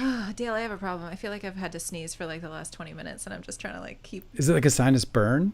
No, not yet. It's not bad, because then I'd be like crying about just it. Let her rip. Too like bad. I just changed the frame rate to 30 because we could put it on 60 seconds, 60 frames a second, just, like, and I could just slow it fiddle. down. We just watch you explode. Fantastic. We'll put that on the show. Oh, Mandy said, I will be your moderator for the payment of one Hollywood secret per week. That's a lot. That's a lot of secrets. That's a lot, yeah. I gotta, that's a lot of secrets. to like make up fictional characters. There was this guy named Robert. I'll tell more stories as we go. It's weird because like memories come and go on this show. Like I've pulled out some things I didn't even remember. I remembered until I remembered. I have actually learned a lot about you since we started the show. Yes, get to know me, Angela. 13 years in. Oh my goodness! All right. Claire has a question. Yes, Claire. Do you know anything about Ramble On? It was gonna be like a Curb Your Enthusiasm, but Kevin Connolly was going to play himself, and they made a pilot, but nobody wanted it. Really? Motherfuckers, to tell you the truth, right? Why? Like, Ramble On. Like, I mean, we began this whole thing with improv. You know, just the fucking nerve is all I feel about I don't that. understand. What's Ramble On sounds like an improvisational experimental concept. I never heard anything about it, but it just strikes me as, oh, really? You did that? Fucking. You know why it sucked? Because I wasn't in the writing room. That's why. Yeah, but you wouldn't have been anyway. Hey. They can just flounder all by themselves. They don't need help. Ramble on. Like Ramble on. Kevin Connolly, huh? Rose Dawson is with us on YouTube. Oh, what's up, Titanic Edits? Oh, He's no. asking, do you still have Leo's phone number? LOL. I don't have his number. Nope. I don't even remember the last 4 digits, and I did for so many years now I forgot them. I've been trying to put together all the last 4 digits of all the people that I hung out with back then, and all I have is RDs. So in Leo's deposition, he has his they have to specify the locations of the events that they're testifying about. And so he has to specify his mom's house, but at the time of the deposition his mom still lived there. And I don't know why he didn't like buy his mom a house and move her out or whatever. I'm sure he did it soon after, but the address is redacted, and so Dale remembers where it was. He'd been there so many times that I made him Leo's house. Yes. Yeah. That I made you look at like Google Maps to try and find the house. Yeah. That you guys like. What was the address? Because I was compiling a bunch of. I wanted to make a documentary about this whole thing, and so I was compiling a bunch of locations. And so we went, and I made you look at the Google Maps, and I was like, "Is that the pool? Is that the pool?" Like, did you ever find it? You ever pick it? Yeah. And also for the New York Post documentary, we went to Leo's house, and I had to figure out which one it was, and then I finally did. It took me a minute. But it looked different because it's all covered in hedges, right? Well, and there, they did some paint and whatever else, and it's also been fucking 30 years. Anyway, so if you guys want to know where Leo's house is, I have all the addresses. So he doesn't live there anymore. Ramble On, which did not get picked up. Creator Doug Ellen, and the cast: Kevin Dillon, Charlie Sheen, Martin Sheen, Jamie Lynn Sigler, Kevin Connolly, the great Kevin Connolly, Kimiko Glenn, Mark Cuban. Let me see. Yeah, good company. Kevin Dillon. I met that dude once. He was alright. He was a nice guy. He took a picture of me. That was weird. Anyway, no, I never heard of that. Thank you for telling me about it. I'm not saying I'm not happy it failed. Like, I'm not.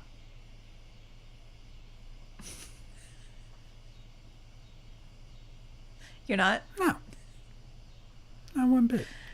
You seem a little like I don't know, like not sad about I'm it. having a fair day. It's a fair day. He was involved in it, or he wrote it? He was on it. He was just on it. Yeah. Well, see, you don't want something to fail just because some douchebag is in it. I said I don't want it to fail. Your face. Stop it. I don't. You're so innocent. Not one bit. Who's Doug Allen? I don't even know who that guy is. Tell me your name and tell me what your job is. Oh, he's a fine-looking young man. Appears to have been an actor of some kind. Claire said he was going to be the main character as himself. Oh my God, that sounds awful. He was going to be the main character as himself? I have to learn all about this. Thank you, Claire, for bringing this up. I'm so curious now. Yeah.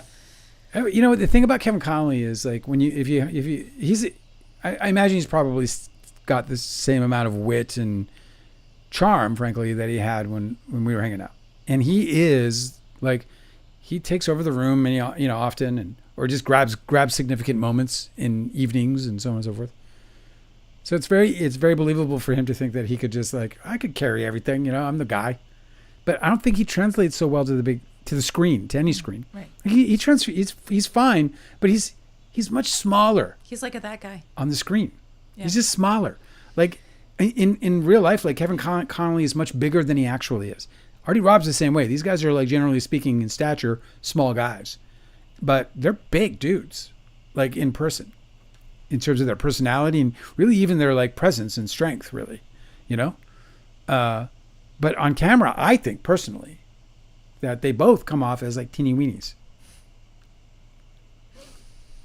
Teeny weenies. This guy, Doug Allen, he was a writer on, I guess he created Entourage.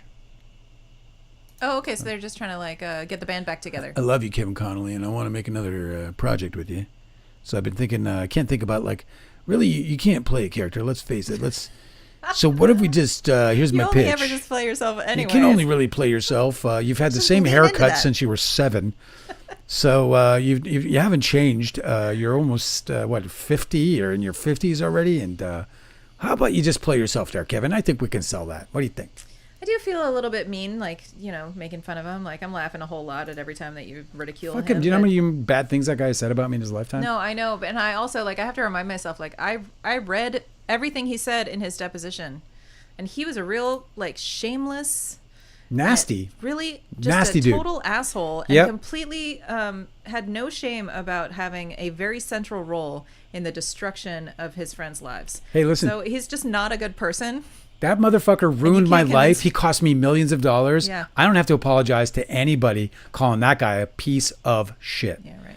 Kevin Connolly to me is trash. Good people don't do that. Nah, you don't do that too. And listen, he and Artie Robb were friends for 12 years. And you can read my book to find out whether or not you think what he did to us was fucking just. That he can just fuck off, that dude. And yeah, despite all of that, despite all the shitty things he has done to me, I'm not happy that his series didn't get picked up that he's starring in. I'm not. Dale Wheatley. What an actor. I'm not fucking happy about it. Mandy said, preach, Dale.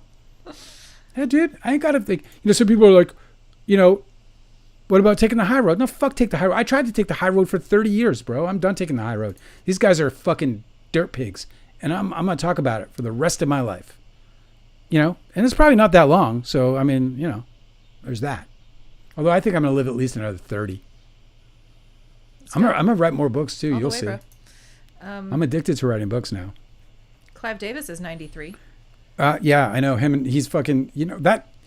Do you think he it's got to be weird to like basically everybody you've known is gone. Like they're all gone. I know it has to be extremely a little weird, right? Challenging. It's like, everybody is gone. Well, there's like astrologically, you have like a Saturn return where it's like a big wake up moment, like very sobering. Every like, 30 years. What am I doing with my life? And then you have, oftentimes people have like a midlife crisis during their second Saturn return. But very rarely do people encounter their third Saturn return. And I think that probably aligns with a lot of like very sobering, like, like I am confronted. Yeah, and he's just had it. Yes. He's just had it. So and it's interesting because like his third Saturn return, one of his prodigies, I don't know, what do you call them? You wouldn't call him a prodigy, but one of his projects. Yeah. Turns out to be this, filthy, notorious. Yeah, right. Right. Oh my God, I know. And then, people allege that he knew all about it, that he was like a craftsperson. Oh, Slick said that Jamie Lynn Sigler was on Entourage for a while. Oh, good for her. She's working. I also saw that Slick said that somebody lived close to him. I can't remember who it was. He said he used to live near Leo, 3 miles down the road or something. I don't know. When he lived in Las Vegas? Angela will get to comments because I'm interested in all that. Okay. We have someone with us on YouTube from Togo, West Africa. Ooh, what's up with Togo? Where's that? Mateo West here Africa, says, I guess. I'm following you guys from Togo, West Africa. I really enjoyed the Don's Plum documentary. Taught me a lot. That's so cool. West Africa, man. One of my dreams in my life was to go to Africa. It's waned. That dream has waned. It has diminished, dimmed over the years. but it was like one of my big ones. And as a matter of fact, just before I moved to Los Angeles, I used to have African. I had like a collection of African masks, hand crafted masks. I had like, I don't know, maybe 10 or 12 of them. I just left them behind when I moved to LA. I had like, whatever, $1,000. They were like $100, $150 everywhere I went. I'd, that had them. If it was a really good mask, I'd buy it. It was a really cool collection, but really kind of like a little spooky. Yeah, I know. It's was this mask to do something bad? That used to be a weird like home decor trend where they would have these like people would put masks on their walls. That's what happened is I went to somebody's house and I was like, damn, those are masks. That's kind of cool. And then I started buying them. That's such a Scorpio thing to do. And then I put them on my wall and then they started to intimidate me and then I took them down. Yeah, I shit you not, like I put a couple up and I was like, this mask isn't making me feel good. That's such a Scorpio thing to do because, mythologically Hades is the god of the underworld, and Hades is also the name of the underworld. And he has a mask of invisibility. And it's one of his like main tools and how he gets around in the mythology world. Yeah. And that's so interesting that you had a collection of masks and that you wanted that. I've never wanted anything like that. I don't know if my book is available in West Africa, but if it is, I would highly recommend it. But anyway, if you love that documentary, or not love that documentary, but if you were intrigued by that documentary, there's nothing to love about that documentary. But if you found it intriguing and you thought it was fun, and you can get your hands on a Hollywood memoir, I would seriously recommend it if you like that. If you like this story, because the ebook, it really is well told. I spent 4 years really caring for this story, and I think I did a pretty good job. What's up, Jenna? I think you did a good job too. What's going on, Jenna? She says Dale and Angela in caps. That's so sweet. She always bursts into the room like that, shouting. I love it. Right through the door. It's me, I'm here, and I love you guys. So do we have anything else any topics to cover yeah, today? let me go look at my topic jar here. There's not a lot going on, I have to say. I gotta tell you. I know. So what a shame for those people to be outed as having an affair on a slow news day. Oh yeah, everyone gobbled it up right away because there was just nothing going on. We're like, okay, well, this is my new thing. That's funny. So yeah, top of my list is Coldplay's Chris Martin accident. Never mind. Pretty Little Baby singer Connie Francis. And I told you, I talked to her about her when she got into the hospital, and I told you how much she meant to me as a kid. Really, probably the first pop star that I ever loved was Connie Francis. Do you remember why she went into the hospital? Yeah, she went into the hospital. She was diagnosed with 87. Okay. Yeah, there wasn't a reason. Yeah, I think she had a cough. You know how it is. Yeah. Like this guy I knew, he was 87 years old. He was like walking around, everything was great. And then he was like, and like literally in 3 weeks he was gone. Like he just, cancer just comes and they're like, cancer's just like, wow, this shit is easy. Nom, nom, nom, nom, nom. It's, it's we get old and they take us. It's heavy. Did I tell you that Pete Davidson was expecting his first child? Did we get to that? Yeah, you said that yesterday. Okay. I want to talk about how Pete Davidson is so persistently lucky, and I have a. Well, he's not, is he? Because he's an orphan. No, I know, but that's why I think that he's so lucky. Yeah, his life turned. My superstitious belief is that Pete Davidson, who he's been very open and telling everybody that he lost his father on 9/11. Yes. That his father was one of the firefighters who lost his life. And so I just think that a hero's child, no less. That Pete Davidson's whole I want a piece of him now. Career trajectory and why he's always like dating like the hottest celebrities, and he has, doors are opening for him, and while the rest of us are looking at him and being like, I don't really understand why this guy's like so massive and why he gets everything that he wants. I think it's his dad working on him from the other side. Exactly. Well, I feel like he's like, my son will get everything he wants. Yeah. And there's like ancestral veneration, like magic happening. I love that. I love that theory, and I hope he gets everything. I hope it just keeps pouring on him like gold from the clouds. Yeah. I love it. One of the things I had that I thought was the coolest thing ever is James Gunn's Superman leads to more than 500% surge in dog adoption interest thanks to crypto. So they had I guess, I don't know if this was an adopted dog on in the movie. Probably was. I hope it was. But yeah, I think in the movie he's a foster dog. And That's wonderful. Yeah. Do you remember the Predator remake that was like last year or the year before? It was like an increase in alien No, there was a purchases. dog. There was a dog in that was a shelter dog. They like got him as an adult who was like just dropped off at the shelter. He was a homeless dog, and now he's in movies. He's a movie dog. It could happen to you. It could happen to you. Discovered at the shelter. You never know. You'd just be sitting there eating your bowl of slop, and somebody walks in. I need one of them. Yeah, it's perfect. That's great. I thought it was great. I thought it was like rags to riches story. A little rags to riches story, and hopefully people will adopt or at least foster dogs. We like to do that kind of thing. It's something we love to do, actually, and it's a really good thing. In other news, I had a great spider encounter, but I don't know if I caused it, but he was missing 2 legs. That's okay. He has others. He wasn't getting around real fast, but he was getting around. Something that I want everybody in the world to know about Dale is that he loves bugs and spiders. I got a great picture of him. You just adore them. Literally the happiest I have ever seen Dale Wheatley. In all of the years that we have been in marital bliss, the happiest I've ever seen him was when a jumping spider jumped on his arm. I mean, you were jubilant. He chose me. I know. I have pictures. You're like ear to ear. You look like you're going to cry. That only happened to me twice in my life. That once with you, and the other time was a bee. And you remember because it's the best day of your life. It was a bee. It flew, and it landed on a wire mesh table that I was sitting at, and it just landed right in front of me. And I was like, and it turned, and it just looked at me, and I was like, and it wasn't one of them carpenter bees. Them fucking bees, man. They're just straight up like, who are you? They just like, why don't you try and get me? Come on, try and get me, motherfucker. Yeah, they're real territorial. They're like, I don't want any trouble, dude. Like, you might be big, but I'm intimidating. This bee landed in front of me on this wire mesh table, and I looked down at it, and I was like, wow. And then it turned toward me, and I was like, oh my God, this bee wants me to touch it. So I pet the bee.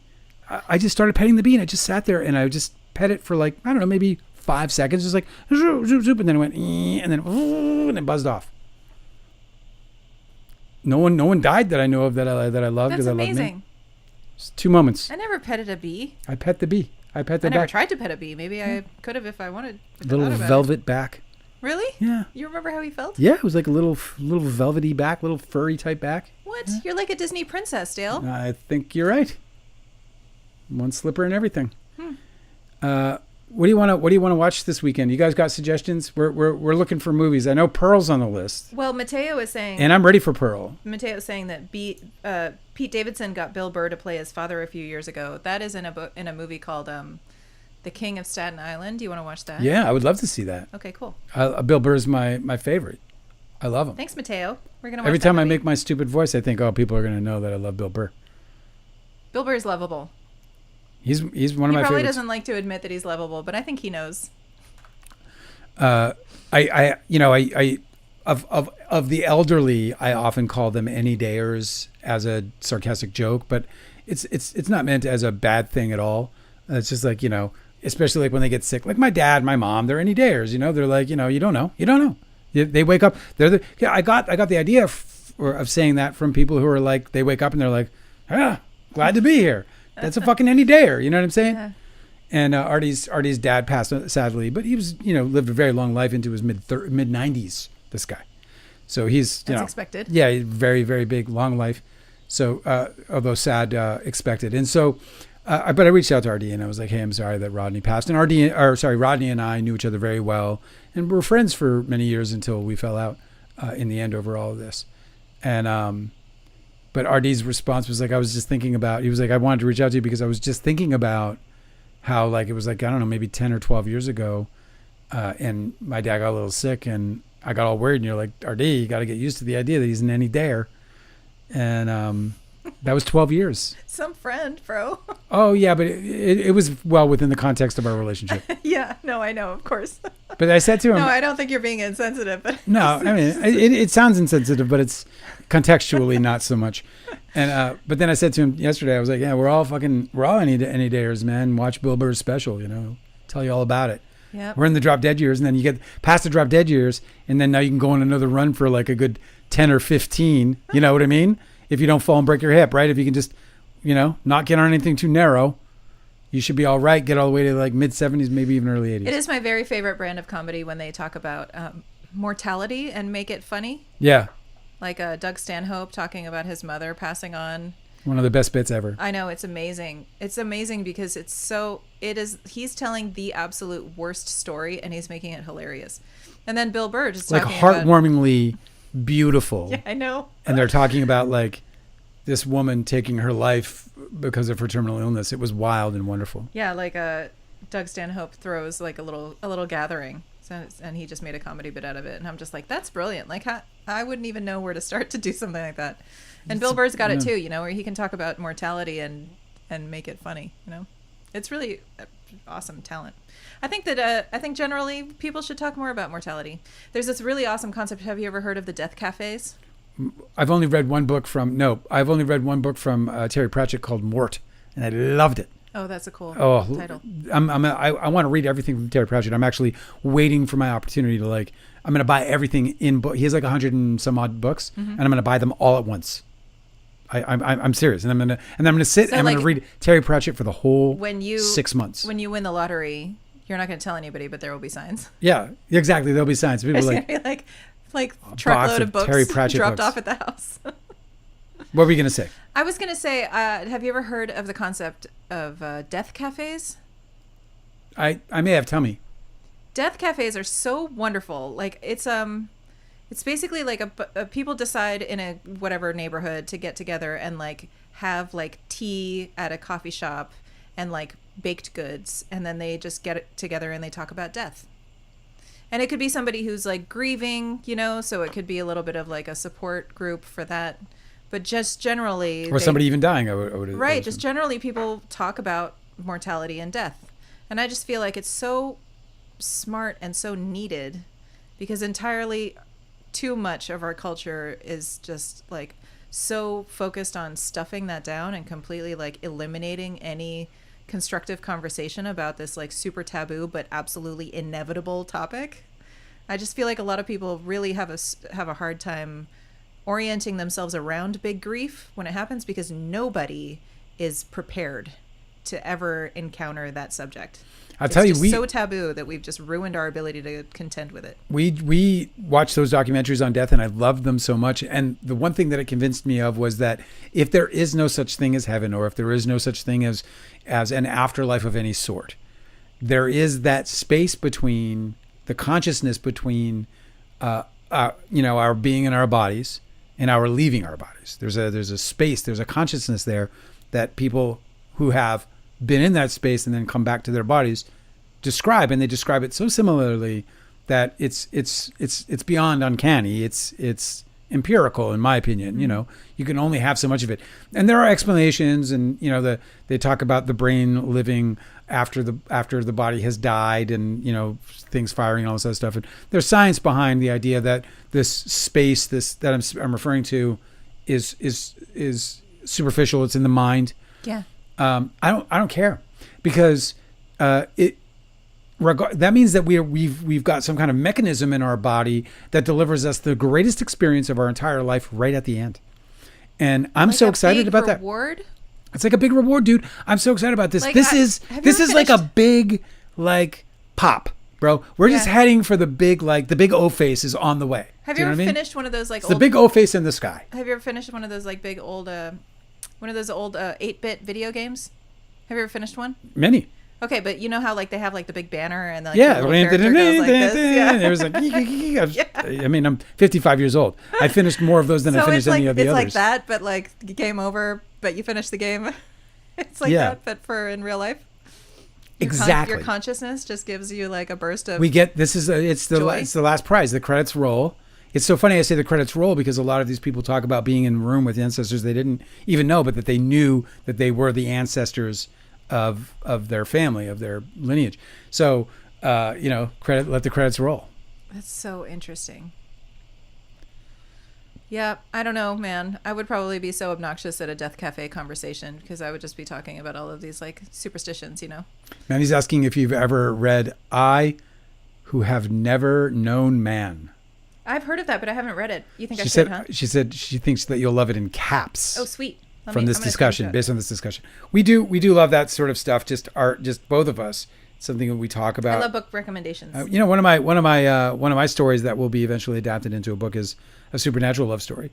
I studied this stuff. I love the metaphysical. Frankly, I love the enigma of our souls. It is the unanswerable question. We will never know. Yeah. But all of us eventually do know. And it's driven us into like some of our most creative. Like we've built entire societies around what we don't know. Oh, there's this poet recently passed away. Oh yeah. And she is just absolutely the most like agonizingly beautiful poet. Andrea Gilbert, I think her name is. I feel so bad that I've only just discovered her. She's very popular. If you follow LGBT poetry. But she writes. Oh, Andrea Gibson. I got it wrong. Andrea Gibson. Somebody just said that. Andrea Gibson. Yeah. So she has Thank you, Holly. Absolutely stunning and gorgeous Oh, writings Hollywood. about grief. Yeah. And everything else that she writes is just heart-wrenching. I love it. I'm going to read everything that she does. I wish I had discovered her sooner. Yeah, I haven't gotten into a poet in a long time. Like in a long time. There's a documentary about her that she made after she knew that she was going to pass away. And so I'm sure that's like I'm going to bring my tissues. Oh, speaking of documentaries, they just released the trailer for what's his name? Lover, You Should Have Come Over. What's his name? Lover, You Should Have Come Over. Lilac Wine. What's his name? Oh, Jeff Buckley. Jeff Buckley's documentary. The trailer just dropped. Oh, and he gets a mention. He gets a mention in my book. Mm-hmm. It's impossible to overstate how absolutely massively popular he was in our age group at the time before he passed away. It was absolutely devastating that he died. It was drowning, wasn't it? He drowned. He drowned. Was it a drug thing? In the Mississippi River? He just went swimming in a river. He went night swimming in the Mississippi River. Oh my God. And that was the end of his life. Wow. He had the voice of an angel. That is so amazing. Yeah. So Jeff Buckley's documentary is definitely worth seeing. I'm going to watch that. I think everybody here should. It's he's a favorite. And the album Grace, we have the vinyl. It's just such a staggering piece of work. It's interesting because he really elevated Leonard Cohen's Hallelujah to the point that it became annoying. Because like everybody was like, "Holy shit, yeah, that is really one of the most wonderful songs ever written." I don't know that it was Leonard Cohen's favorite version, which is interesting. I think his response to it was that he found it very interesting, which tells me a lot because if you listen to, and I have 1,000 times, the Leonard Cohen version, I've fallen in love with it because it's very specific that he has this choir about it, this churchy choir, which certainly gets lost in the Jeff Buckley version. But the Jeff Buckley version tore our hearts apart. Leonard Cohen has all of the verses. All the verses matter to the song. So like they had to cut it. They had to cut it for airplay in order to cover it, So do you know what's so interesting about that though is that Leonard Cohen's version, he has several versions. Well, he's now passed, but he had several versions. There are lost versions. Oh, really? Yeah. Like he is like offered up changes of lyrics on a regular basis. Oh, that's so neat. And published them in various like lives and whatever else. So that's dope. I know, man. Leonard Cohen's one of the greatest ever, and that Jeff Buckley was able to elevate him at like a really amazing time for Leonard Cohen. Really, Leonard Cohen was like living that Buddhist life, coming off of the success of The Future. If you don't know that record, it was made famous in Natural Born Killers written by Quentin Tarantino and directed by Oliver Stone. Well, I had a nice time tonight. I had a wonderful time. You guys nice really to see everybody, and I'm so sorry that everybody in the chat got like badgered by imposters. That was really super lame. I'm gonna figure out what to do. I learned this hide feature. Hopefully that keeps them hidden, and then they just gotta cope. Look, eventually they'll stop making accounts. I gotta imagine. Hopefully they'll just move on, man. Because unless they're getting paid 6 figures to take down a guy with 400 followers, by just being like an annoying gnat in your face. Yeah. It's so strange. Yeah, exactly. I don't know what tomorrow's going to bring in terms of cheaters. Life is so interesting now because we have this global watch. We get to see everything that happens, and also like there's so many different pitfalls that were never there before. Do you know, like the idea of getting caught on a kiss cam is not exclusive to the internet. I think that there might have been a movie about it, but it got like on TV or whatever. So it's like it's that we live in this world where it can become. I mean, these people became overnight pop culture sensations. And here's the thing: is like obviously it's the lesson, insanity. The lesson to learn is do not conduct yourself in any way that you would feel ashamed for being exposed for. Like honestly, like that's really just like the takeaway. And that he's trying to shame anybody else for just exposing him living his life the way that he would prefer people not know. Yeah, it's hilarious. When I decided that I was going to get into YouTube. And we started talking about it more seriously. And I was like, hey, maybe we can offer something teaching. And, we ended up getting in entertainment. We're going to do teaching as well. Or I'm going to do teaching at least. I think you are as well. But when I started getting into it, oh God, I lost my goddamn thought for a second. Son of a bitch. Oh, you thought you'd be shamed for your lifestyle? Oh no, this is my point. Thank you. You did bring it back. Thank you. When I got into it, I was looking around and getting, like you do on YouTube, getting tutorials or whatever. And there was this dude who said, "Don't fall into niches. Don't do what you think you have to do." But rather, he was like, what did he say? God damn it, I lost it again. What? No, I'm just fucking tired. All right, we'll sign off. I don't know what you were going to say. I fucking blew the ending. I don't normally blow my endings. I usually leave that to Stephen King. Oh! He does. I know he's got a problem with endings. A little bit. It's worth it. I'll keep reading his books, but you never can bet on I good remember ending. now. What he said was, make your HBO channel, make your YouTube channel what you would make if you wanted, what you would want your HBO show to be.